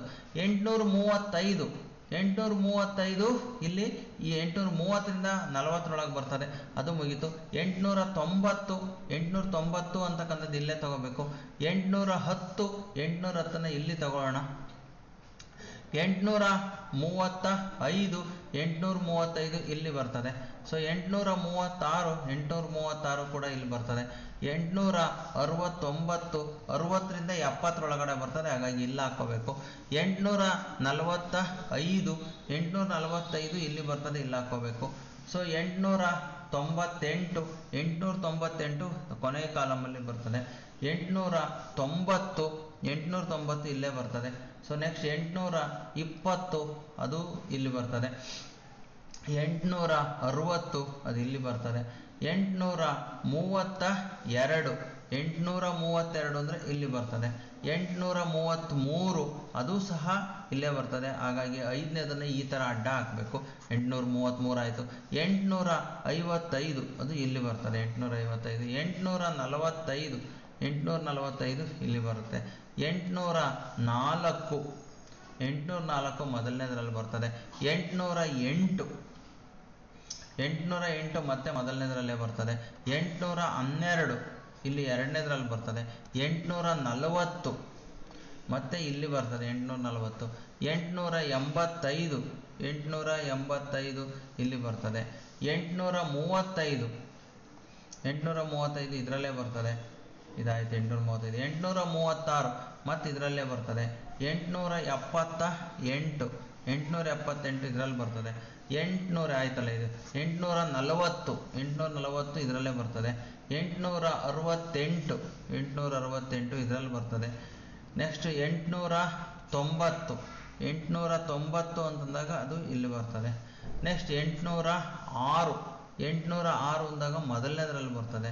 840 ಲಾಸ್ಟ್ ಒನ್. 840 ನಾವು ಇಲ್ಲೇ ತಗೋತಾ ಇದ್ದೀವಿ. ಸೊ ಇಷ್ಟು ಆಯಿತು. ಈಗ ತಾಳೆ ಗುರುತುಗಳನ್ನು ಸಂಖ್ಯೆ ನೋಡೋಣ. ಇದು 4. ಸೊ ಇಲ್ಲಿ 2, ಇಲ್ಲಿ 1, ಇಲ್ಲಿ 5, 5, 10, ಇಲ್ಲಿ 2, ಇಲ್ಲಿ 2, ಇಲ್ಲೂ ಕೂಡ 2, ಇಲ್ಲಿ 1, ಇಲ್ಲಿ 3, 1. ಒಟ್ಟು ಎಷ್ಟಾಯಿತು ಅನ್ನೋದು ಲೆಕ್ಕ ಮಾಡಿದರೆ 4, 2, 6, 1, 7, 2, 9, 2, 11, 2, 13, 1, 14, 3, 17, 1, 18, 1, 1, 2, 28 ಆಯಿತು. ಎಲ್ಲೋ 2 ಮಿಸ್ ಆಯಿತು. 4, 2, 6, 1, 7, 2, 9, 2, 11, 11, 2, 13, 14, 3, 17, 1, 18 ಆಯಿತು. ಒಂದೇ ನಿಮಿಷ ಚೆಕ್ ಮಾಡ್ಕೊಂಡ್ಬಿಡ್ತೀನಿ ಎಲ್ಲಿ ಮಿಸ್ ಆಗಿದೆ ಅಂತ. ಸೊ ಇಲ್ಲಿ ವಿದ್ಯಾರ್ಥಿಗಳೇ, ಇಲ್ಲಿ ಇಲ್ಲಿ 4 ಬರಿಬೇಕಾಗಿತ್ತು, ಇಲ್ಲಿ 1 ತಪ್ಪನ್ನು ಬರೆದಿದ್ದೆ ನಾನು. ಸೊ ಹಾಗಾಗಿ ಇಲ್ಲಿ ಇದು 4 ಆಗುತ್ತೆ. ಆವಾಗ 29 ಆಗುತ್ತೆ. ಅವ್ರು ಕೊಟ್ಟಿರೋದೇ 29 ಕೊಟ್ಬಿಟ್ಟಿದ್ದಾರೆ. ಸೊ ಹಾಗಾಗಿ ಇನ್ನೊಂದನ್ನು ನಾವು ಯಾವುದೆಲ್ಲಾದ್ರೂ ಜಾಸ್ತಿ ಮಾಡ್ಕೋಬೇಕಾಗ್ತದೆ. ಸೊ 845 ಅಂತ ಒಂದು ತಗೊಂಬಿಡೋಣ. ಯಾವ್ದಾದ್ರು ಒಂದು ಸಂಖ್ಯೆ ನಾವೇ ತಗೊಂಬಿಡೋಣ. 845 ಅಂದರೆ ಇಲ್ಲಿ 1 ಜಾಸ್ತಿ ಆಗ್ತದೆ, ಆವಾಗ 3. ಸ್ವಲ್ಪ ಅಲ್ಲಿ ಪ್ರಶ್ನೆಯಲ್ಲಿ ಕೊಡಬೇಕಾದ್ರೆ ಒಂದು ಸಂಖ್ಯೆ ಎಲ್ಲೋ ಮಿಸ್ ಆಗಿದೆ. ಹಾಗಾಗಿ ಒಟ್ಟು ನಮಗೆ ಇಲ್ಲಿ 30 ಸಂಖ್ಯೆಗಳು ಬಂತು. ಸೊ ಹಾಗಾಗಿ 30 ಸಂಖ್ಯೆಗಳು ಆದಮೇಲೆ ಈಗ ನಾವೇನು ಮಾಡಬೇಕಪ್ಪ ಅಂತಂದರೆ ಗ್ರಾಫನ್ನು ತಗೋಬೇಕು. ಸೊ ಗ್ರಾಫನ್ನು ತಗೊಂಡು ವರ್ಗಾಂತರ ಎಕ್ಸ್ ಅಕ್ಷದಲ್ಲಿ ವೈ ಅಕ್ಷದಲ್ಲಿ ಆವೃತ್ತಿಯನ್ನು ತಗೋಬೇಕು. ಇದು ಎಕ್ಸ್ ಅಕ್ಷ, ಇದು 0 ಬರ್ತದೆ. ಈಗ ವರ್ಗಾಂತರದಲ್ಲಿ ನಮಗೆ 800ರಿಂದ ಸ್ಟಾರ್ಟ್ ಆಗ್ತದೆ. ಹಾಗಾಗಿ 1 2 3 4 5 6 7 8 ಮಾತ್ರ ಸಿಗ್ತಾ ಇದೆ. ನಮಗೆ 10 ಸಿಗಬೇಕಾಗಿತ್ತು. ಹಾಗಾಗಿ ಇಲ್ಲಿ ನನಗೆ 8 ಪೂರ್ತಿ ಸಿಗಲ್ಲ. ನೀವು 10ನ್ನ ಗುರುತಿಸ್ಕೊಳ್ರಿ. 0 ಆದಮೇಲೆ ಇಲ್ಲಿ 800. ಸೊ ಇಲ್ಲಿ ನಾವು ಇದನ್ನ ಕಂಪ್ರೆಸ್ ಮಾಡಬೇಕಾಗ್ತದೆ. 800 ಆದಮೇಲೆ 810, 820, 830, 840, 850, 860, 870. ಗ್ರಾಫ್ ಸ್ವಲ್ಪ ಚಿಕ್ಕದಿದೆ. ಒಂದು ನಿಮಿಷ ಗ್ರಾಫನ್ನು ದೊಡ್ಡ ಗ್ರಾಫ್ ತೊಗೊಂಡ್ಬಿಡ್ತೀನಿ. ಹಾಗಾದರೆ ಗ್ರಾಫನ್ನು ಹಾಕ್ಲಿಕ್ಕೆ ಬರ್ತದೆ, ಇಲ್ಲಾಂದರೆ ತಪ್ಪಾಗುತ್ತೆ. ಸೊ ಇಲ್ಲಿ ವಿದ್ಯಾರ್ಥಿಗಳೇ, ನಾವು ಎಕ್ಸ್ ಅಕ್ಷದಲ್ಲಿ ಆವೃತ್ತಿ, ವೈ ಅಕ್ಷದಲ್ಲಿ ಆವೃತ್ತಿಯನ್ನು ತಗೋತಾ ಇದ್ದೀವಿ, ಎಕ್ಸ್ ಅಕ್ಷದಲ್ಲಿ ವರ್ಗಾಂತರವನ್ನು ತಗೋತಾ ಇದ್ದೀವಿ. ಇಲ್ಲಿ 0ಇಂದ ತಗೊಂಡು ಇದು 800 ಅಂತ ತಗೋಬೇಕು. ಸೊ ಇಲ್ಲಿ ಒಂದು ಮಾರ್ಕನ್ನು ಹಾಕಬೇಕು. 0ಇಂದ 800ಕ್ಕೆ ಜಂಪ್ ಆಗಿರೋದ್ರಿಂದ ಇದು 810, 820, ಇದು 830, ಇದು 840, ಇದು 850, 860,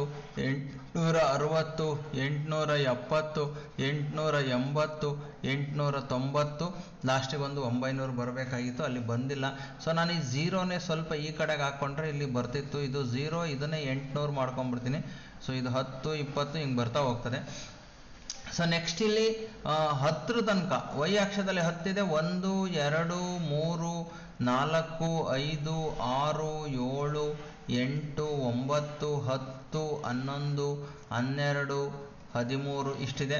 ಸೊ ಇಲ್ಲಿ ನಾವು ಫಸ್ಟ್ 800ರಿಂದ 810, 800ರಿಂದ 810 ಅಂತ ತಗೊಂಡಾಗ ಇವೆಲ್ಲ ಚೇಂಜ್ ಆಗ್ತದೆ ಸ್ವಲ್ಪ. 870, 890, 900. ಸೊ ಇಲ್ಲಿ ಲಾಸ್ಟಿಗೆ 900 ಸಿಗಬೇಕು ಅಂತ ಸ್ವಲ್ಪ ಚೇಂಜ್ ಮಾಡಿದ್ದೀನಿ ನಾನು. ಈಗ 800, 810ರಲ್ಲಿ ನಾವು 4 ಅಂದರೆ ಇಲ್ಲಿ 2 ಬಿಂದುಗಳು ಬರ್ತವೆ. ಸೊ ಈ 2 ಬಿಂದುಗಳಿಗೆ ನಾವು ಒಂದು ನಕ್ಷೆಯನ್ನು ಎಳಿಬೇಕು, ಇದನ್ನು ಬಾಕ್ಸ್ ಹಾಕಬೇಕು. ನೆಕ್ಸ್ಟು 810ರಿಂದ 820ಕ್ಕೆ 2, 810ರಿಂದ 820ಕ್ಕೆ 2 ಇದೆ. ಇದನ್ನು ತೆಗೆದುಬಿಡೋಣ. 810ರಿಂದ 820ಕ್ಕೆ 2. ಸೊ ಈ 2 ಬಿಂದುಗಳನ್ನು ಇಲ್ಲಿ ನಾವು ಇಲ್ಲಿಗೆ ಒಂದು ಬಾಕ್ಸನ್ನು ಹಾಕಬೇಕು.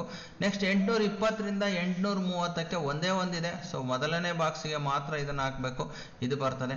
ನೆಕ್ಸ್ಟ್ 830ರಿಂದ 840 10 ಇದೆ, ಇಲ್ಲಿದೆ 10. ಸೊ ಈ 10 ಬಾಕ್ಸ್ಗಳಿಗೆ ನಾವು ಬಾಕ್ಸನ್ನು ಹಾಕಬೇಕು. ನೆಕ್ಸ್ಟ್ 840ರಿಂದ 850, 840ರಿಂದ 850 3 ಇದೆ. ಸೊ ಇಲ್ಲಿ ಈ ಬಿಂದುಗಳನ್ನು ಗುರುತಿಸ್ಕೊಂಡು ಇಲ್ಲಿ ಗೆರೆ ಹಾಕಬೇಕು. 840ರಿಂದ 850ರಿಂದ 860 ಮತ್ತೆ 2 ಇದೆ. ಸೊ 850ರಿಂದ 860.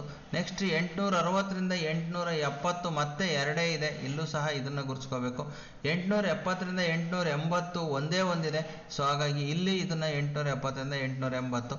ನೆಕ್ಸ್ಟ್ 880ರಿಂದ 890ಕ್ಕೆ 4 ಇದೆ. ಸೊ ಇಲ್ಲಿ ನಾವು 4ಕ್ಕೆ ಇವೆರಡು ಬಿಂದುಗಳನ್ನು ಗುರುತಿಸ್ಕೊಂಡು ಹಾಕಬೇಕು. ನೆಕ್ಸ್ಟ್ ಕೊನೆಯದು 890ರಿಂದ 900ಕ್ಕೆ ಒಂದೇ ಒಂದು ಬಿಂದು ಇದೆ, ಇದನ್ನು ನಾವು ಗುರುತಿಸ್ಕೋಬೇಕು. ಸೊ ಈ ಥರ ನೀವು ಊತಕ ನಕ್ಷೆಯನ್ನು ಹಾಕಬೇಕು. ಸೊ ಇದಕ್ಕೆ ನೀವು ನಿಮ್ಮ ಕಡೆ ಕ್ರಯಾನ್ಸ್ ಇದ್ದರೆ ಏನು ಮಾಡ್ಬೋದಪ್ಪ ಅಂದರೆ ಈ ಥರ ತುಂಬ ಚೆನ್ನಾಗಿ ಬಣ್ಣವನ್ನು ತುಂಬಿದ್ರೆ ಊತಕ ನಕ್ಷೆ ತುಂಬ ಚೆನ್ನಾಗಿ ಕಾಣುತ್ತೆ ಅಂತಕ್ಕಂಥದ್ದು. ಸೊ ಇಷ್ಟು ಒಂದು ಈ ಪ್ರಶ್ನೆಗೆ ಉತ್ತರ ಆಗಿದೆ. ಈ ಥರ ಉತ್ತರವನ್ನು ಬರೆದ್ರೆ ನಿಮಗೆ ಕಂಪ್ಲೀಟ್ 3 ಮಾರ್ಕ್ಸು ಕಂಪ್ಲೀಟ್ ಆಗಿ ಸಿಗ್ತದೆ. ಮುಂದಿನ ಪ್ರಶ್ನೆಯನ್ನು ನೋಡೋಣ. PQ is equal to 4 cm, QR 6 cm, RS 5 cm, PS 5.5 cm, PR 7 cm ಇರುವಂತೆ PQRS ಚತುರ್ಭುಜ ರಚಿಸಿ ಅಂತ ಇದೆ. ಸೊ ನಾವು ಫಸ್ಟ್ ಒಂದು ರಫ್ ಡಯಾಗ್ರಾಮ್ ಹಾಕೋಣ. ಸೊ ಒಂದು ರಫ್ ಡಯಾಗ್ರಾಮ್ ಈ ಥರ ಎಲ್ಲ ಬಾಹುಗಳಿಗೂ ಸಹ ಅಳತೆ ಇರತಕ್ಕಂತಹ ಒಂದು ರಫ್ ಡಯಾಗ್ರಾಮನ್ನು ಇಲ್ಲಿ ಹಾಕಿದ್ದೇವೆ. ಸೊ ಈ ಒಂದು ರಫ್ ಡಯಾಗ್ರಾಮ್ನ ಯೂಸ್ ಮಾಡಿಕೊಂಡು ನಾವೇನು ಮಾಡಬೇಕೀಗ ಕನ್ಸ್ಟ್ರಕ್ಷನನ್ನು ಮಾಡ್ತಾ ಹೋಗಬೇಕು. ಸೊ ಇಲ್ಲಿ ಮೊದಲಿಗೆ QR ಬಾಹು ಇಲ್ಲಿ 6 ಸೆಂಟಿಮೀಟರ್ದಿಂದ ಮೊದಲು QR ಬಾಹುವನ್ನು 6 ಸೆಂಟಿಮೀಟರ್ ಆಗಿ ಒಂದು ರಚನೆಯನ್ನು ಮಾಡಿಕೊಳ್ಳ್ರಿ. ಆನಂತರ ಇಲ್ಲಿ QP 4 ಸೆಂಟಿಮೀಟರ್ ಇದೆ, ಇಲ್ಲಿ PR 7 ಸೆಂಟಿಮೀಟರ್ ಇದೆ. ಹಾಗಾಗಿ 4 ಸೆಂಟಿಮೀಟರ್ ಇರೋ ಹಾಗೆ PQ ನಲ್ಲಿ ಒಂದು ಕಂಸವನ್ನು Q ನಿಂದ ಕೈವಾರವನ್ನು ಇಟ್ಟು ಒಂದು ಕಂಸವನ್ನು ನೀವು ಕತ್ತರಿಸಬೇಕು. ಅದೇ ರೀತಿ ಆರಿಂದ ಇದು ಪಿ ಬಿಂದು ಆಗಿರೋದ್ರಿಂದ 7 ಸೆಂಟಿಮೀಟರ್ ಇರ್ತದೆ. 7 ಸೆಂಟಿಮೀಟರ್ ಅಳತೆ ಇಟ್ಕೊಂಡು ಆರ್ನಿಂದ ಒಂದೊಂದು ಕಂಸವನ್ನು ಇಲ್ಲಿ ಆರ್ಗೆ ಕೈವಾರದ ಚೂಪಾದ ತುದಿ ಇಟ್ಟು ಪೆನ್ಸಿಲ್ ಇಲ್ಲಿ ತಗೊಂಡು 7 ಸೆಂಟಿಮೀಟರ್ಗೆ ಒಂದು ಕಂಸವನ್ನು ಕಟ್ ಮಾಡಬೇಕು. ಎರಡು ಕಂಸಗಳು ಎಲ್ಲಿ ಕೂಡ್ಕೊಂತವೋ ಈ ಬಿಂದುವನ್ನಿಗೆ ನಾವು ಇಲ್ಲಿ ಕ್ಯೂ ಅನ್ನು ಸೇರಿಸಬೇಕು, ಜೊತೆಗೆ ಆರ್ ಅನ್ನು ಕೂಡ ಸೇರಿಸಬೇಕು. ಸೇರಿಸಿದ್ರೆ ಇದು ಬಿಂದು ನಮಗೆ ಪಿ ಸಿಗ್ತದೆ. ಪಿ ಕ್ಯೂ ಆರ್ ಒಂದು ತ್ರಿಭುಜ ರಚನೆ ಆಯಿತು. ನೆಕ್ಸ್ಟ್ ಮತ್ತೆ ಪಿ ಎಸ್ ಆರ್ ತ್ರಿಭುಜವನ್ನು ಇದರ ಮೇಲೆ ರಚನೆ ಮಾಡಬೇಕು. ಈಗ ಪಿ ಇಂದ ಎಸ್ 5.5 ಸೆಂಟಿಮೀಟರ್ ಇದೆ. ಹಾಗಾಗಿ ಪಿ ಬಿಂದುವಿಗೆ ಕೈವಾರವನ್ನು ಇಟ್ಟುಕೊಂಡು 5.5 ಸೆಂಟಿಮೀಟರ್ ಬರೋ ಹಾಗೆ ಒಂದು ಕಂಸವನ್ನು ಕತ್ತರಿಸಬೇಕು. ಆನಂತರ ಆರ್ ಎಸ್ 5 ಸೆಂಟಿಮೀಟರ್ ಇದೆ. ಆರಿಂದ ಎಸ್ ಅನ್ನು ನೀವು 5 ಸೆಂಟಿಮೀಟರ್ ಅಳತೆ ಇಟ್ಟುಕೊಂಡು ಆರಿಂದ ಕಟ್ ಮಾಡಬೇಕು. ಸೊ ಎರಡು ಬಿಂದುಗಳನ್ನು ಇಲ್ಲಿ ಸೇರಿಸಬೇಕು, ಇದನ್ನು ಸಹ ಮತ್ತೆ ಇದನ್ನು ಸೇರಿಸಬೇಕು. ಸೇರಿಸಿದ ಮೇಲೆ ನಮಗೆ ಇಲ್ಲಿ ಎಸ್ ಬಿಂದು ಬರ್ತದೆ. ಸೊ ಇದು ಪಿ ಕ್ಯೂ ಆರ್ ಎಸ್ ಒಂದು ಚತುರ್ಭುಜದ ರಚನೆ ನಿಮಗೆ ಆಯಿತು. ಮುಂದಿನ ಪ್ರಶ್ನೆ ನೋಡೋಣ. ಒಂದು ಸ್ಥಳದ ಜನಸಂಖ್ಯೆಯು 2003ರಲ್ಲಿ 54,000 ಇತ್ತು. ವಾರ್ಷಿಕ ಶೇಕಡ 5ರಷ್ಟು ಜನಸಂಖ್ಯೆ ಏರಿಕೆ ಆದರೆ 2005ರಲ್ಲಿ ಜನಸಂಖ್ಯೆ ಎಷ್ಟಾಗಬಹುದು? 4 ಅಂಕಗಳ ಪ್ರಶ್ನೆಯನ್ನು ಕೊಟ್ಟಿದ್ದಾರೆ. ಸೊ ಜನಸಂಖ್ಯೆ 2003ರಲ್ಲಿ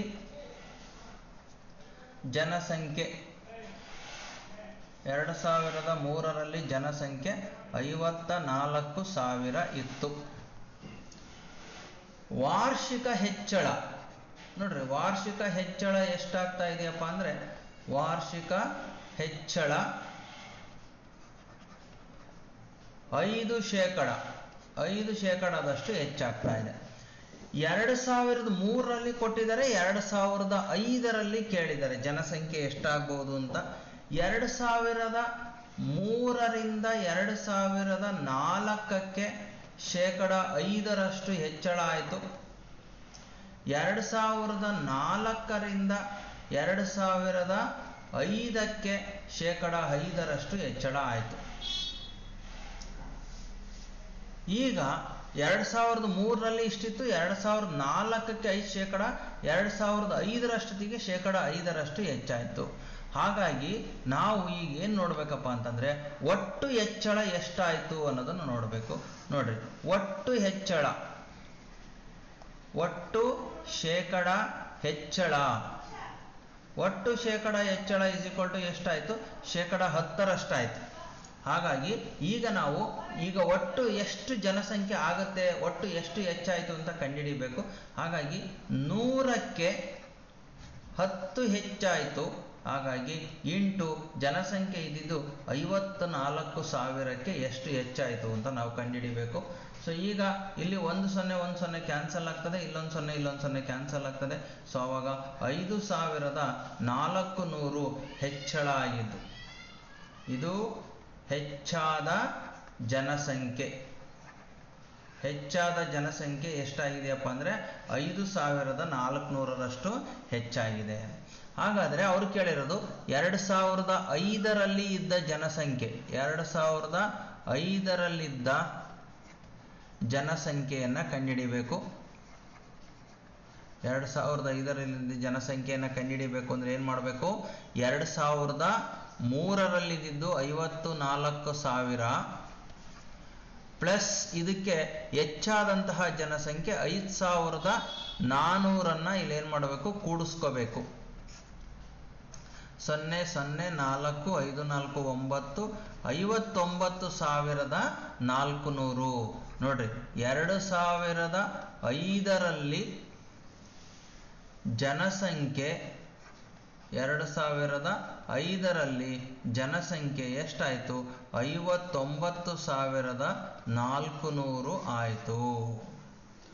ಈ ಥರ ಇದು ವರ್ಷಕ್ಕೆ ಶೇಕಡ 5ರಷ್ಟು ಹೆಚ್ಚಾಗ್ತಾ ಹೋಗೋದಂಗೆ ನಾವು ಕಂಡುಹಿಡಿತಾ ಹೋದರೆ 2005ರಲ್ಲಿ ಜನಸಂಖ್ಯೆ 59,400 ಇತ್ತು ಅಂತ ತೋರಿಸ್ತೇವೆ. ಮುಂದಿನ ಪ್ರಶ್ನೆ 5 ಅಂಕದ ಪ್ರಶ್ನೆ. ಉದ್ದ, ಅಗಲ ಮತ್ತು ಎತ್ತರಗಳು ಕ್ರಮವಾಗಿ 15 ಮೀಟರ್, 10 ಮೀಟರ್ ಮತ್ತು 7 ಮೀಟರ್ ಇದೆ. ನೋಡಿ, ಉದ್ದವನ್ನು ಕೊಟ್ಟಿದ್ದಾರೆ. ಉದ್ದ L = 15 ಮೀಟರ್ ಇದೆ. ಅಗಲ B = 10 ಮೀಟರ್ ಅಂತ ಕೊಟ್ಟಿದ್ದಾರೆ. ಎತ್ತರ H = 7 ಮೀಟರ್ ಅಂತ ಕೊಟ್ಟಿದ್ದಾರೆ. ಸೊ ಇಲ್ಲಿ ಉದ್ದ 15 ಮೀಟರ್ ಇದೆ ಹೀಗೀಗೆ. ಸೊ ಇಲ್ಲಿ ಅಗಲ 10 ಮೀಟರ್ ಇದೆ, ಎತ್ತರವನ್ನು 7 ಮೀಟರ್ ಅಂತ ತಗೊಂಡಿದ್ದೀವಿ ನಾವು. ಸೊ ಇದು ಎಲ್, ಇದು ಬಿ, ಇದು ಎಚ್ ಅಂತ ಆಗ್ತದೆ. ಸೊ ಈಗ ನಾವು ಏನು ಕಂಡುಹಿಡಿಯಬೇಕಪ್ಪ ಅಂದರೆ ಆಯತ ಘನಾಕಾರದ ಕೊಠಡಿಯ ಗೋಡೆಗಳು ಮತ್ತು ಒಳಮಾಳಿಗೆಗೆ ಡೇನಿಯಲ್ ಬಣ್ಣ ಹಚ್ಚುತ್ತಿದ್ದಾಳೆ.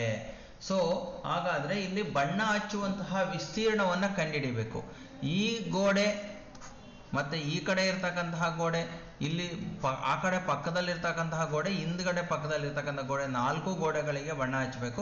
ಜೊತೆಗೆ ಟಾಪ್ ಇದಕ್ಕೂ ಸಹ ಬಣ್ಣವನ್ನು ಹಚ್ಚಬೇಕು. ಹಾಗಾದರೆ ಒಟ್ಟು ಬಣ್ಣ ಹಚ್ಚಬಹುದಾದ ವಿಸ್ತೀರ್ಣ ಅಥವಾ ಒಟ್ಟು ಬಣ್ಣ ಹಚ್ಚುವ ವಿಸ್ತೀರ್ಣವನ್ನು ಕಂಡುಹಿಡಿಯಬೇಕು. ಸೊ ನೋಡ್ರಿ ಏನೇನು ಬರ್ತದೆ ಇಲ್ಲಿ. ಈ ಮುಂಭಾಗದ ವಿಸ್ತೀರ್ಣ ಇದು ಎಲ್ ಇಂಟು ಎಚ್ ಬರುತ್ತೆ. ಈ ಕಡೆ ಪಕ್ಕದ್ದು L into H into B ಬರುತ್ತೆ ಅಥವಾ ಬಿ ಇಂಟು ಎಚ್ ಅಂತ ಬರ್ತದೆ. ಸೊ ಮೇಲ್ಗಡೆದು ಇಲ್ಲಿ ಟಾಪಲ್ಲಿ ಇರ್ತಕ್ಕಂಥದ್ದು ಎಲ್ ಇಂಟು ಬಿ ಬರುತ್ತೆ. ಆದರೆ ಕೆಳಭಾಗದ್ದು ಇರಲ್ಲ, ನೆಲ ಬರಲ್ಲ. ಹಾಗಾಗಿ ಎಲ್ ಎಚ್ ಅಂತಕ್ಕಂಥವು 2 ಇಂಟು ಎಲ್ ಇಂಟು ಎಚ್ ಅಂತಕ್ಕಂಥವು 2 ಬರ್ತವೆ, plus 2 into B into H ಅಂತಕ್ಕಂಥವು 2 ಬರ್ತವೆ, 1 ಎಲ್ ಇಂಟು ಬಿ ಬರುತ್ತೆ. ಇದು ಒಟ್ಟು ಬಣ್ಣ ಹಚ್ಚುವ ವಿಸ್ತೀರ್ಣವನ್ನು ನಾವು ಕಂಡುಹಿಡಿತಾ ಇದ್ದೀವಿ. ಆನಂತರ ಎಷ್ಟು ಡಬ್ಬಗಳು ಬೇಕಾಗ್ತವೆ ಅನ್ನೋದನ್ನು ನಾವು ನೋಡೋಣ ಚದರ ಮೀಟರ್ನಲ್ಲಿ. ಮೊದಲು 2 ಇಂಟು ಎಲ್ ಅಂತಂದರೆ 15 ಇಂಟು ಎಚ್ ಅಂತಂದರೆ 7 ಪ್ಲಸ್ 2 ಇಂಟು ಬಿ ಅಂತಂದರೆ ಇಲ್ಲಿ 10 ಇಂಟು ಎಚ್ ಅಂತಂದರೆ 7 ಪ್ಲಸ್ ಎಲ್ ಇಂಟು ಬಿ ಅಂತಂದರೆ 15 ಇಂಟು ಬಿ ಅಂದರೆ 10. ಈಗ ನೋಡೋಣ 2 ಇಂಟು 15 ಇಂಟು 7 ಅಂತಂದರೆ 15 7 105 ಬರ್ತದೆ, 105 ಪ್ಲಸ್ 2 ಇಂಟು 17 70 ಪ್ಲಸ್ 15 ಇಂಟು 10 ಅಂದರೆ 150. ಇವನ್ನ ಗುಣಿಸ್ಕೊಂಡ್ರೆ 105ಅನ್ನು 2ಕ್ಕೆ ನಾವು ಗುಣಿಸಿದರೆ 210 ಪ್ಲಸ್ 7 2 14 140 ಪ್ಲಸ್ 150. ಸೊ 3 ಕೂಡಿಸ್ಬೇಕು. 0 5 4 9 1 10 0 1 1 1 2 1 3 2 5 ಒಟ್ಟು 500 ಚದರ ಮೀಟರ್ಗಳಷ್ಟು ಆಯಿತು. ಒಟ್ಟು ಬಣ್ಣ ಹಚ್ಚಬಹುದಾದಂತಹ ವಿಸ್ತೀರ್ಣ 500 ಚದರ ಮೀಟರ್ ಆಯಿತು. ಇಲ್ಲಿ 1 ಚದರ ಮೀಟರ್ಗೆ ಪ್ರತಿ ಒಂದು ಡಬ್ಬದಿಂದ 100 ಚದರ ಮೀಟರ್ನಷ್ಟು ಬಣ್ಣವನ್ನು ಹಚ್ಚಬಹುದು. ಹಾಗಾದರೆ 500 ಚದರ ಮೀಟರ್ ಬಣ್ಣಕ್ಕೆ ಎಷ್ಟು ಬೇಕಾಗ್ತದೆ? ಹಾಗಾದರೆ 100 ಮೀಟರ್ಗೆ 100 ಚದರ ಮೀಟರ್ಗೆ 1 ಡಬ್ಬ ಬೇಕಾಗತ್ತೆ. ಹಾಗಾದರೆ 500 ಚದರ ಮೀಟರ್ಗೆ ಎಷ್ಟು ಡಬ್ಬ ಬೇಕಾಗುತ್ತೆ ಅದನ್ನು ನಾವು ಲೆಕ್ಕಾಚಾರ ಹಾಕಿದರೆ 100 ಚದರ ಮೀಟರ್ಗೆ 1 ಡಬ್ಬ ಆದರೆ ಇಂಟು 500 ಚದರ ಮೀಟರ್ಗೆ ಅಂದರೆ 2 0 2 0 ಕ್ಯಾನ್ಸಲ್ಲು 5 1 5 ಡಬ್ಬಗಳು ಬೇಕಾಗುತ್ತೆ. ಸೊ ಬಣ್ಣವನ್ನು ಹಚ್ಚಲಿಕ್ಕೆ ಎಷ್ಟು ಡಬ್ಬ ಬೇಕಾಗ್ತದೆ? 5 ಡಬ್ಬಗಳು ಬೇಕಾಗ್ತವೆ. ಲಾಸ್ಟಿಗೆ ಬರೀಬೇಕು ನೀವು 5 ಡಬ್ಬಗಳು ಬೇಕಾಗುತ್ತವೆ.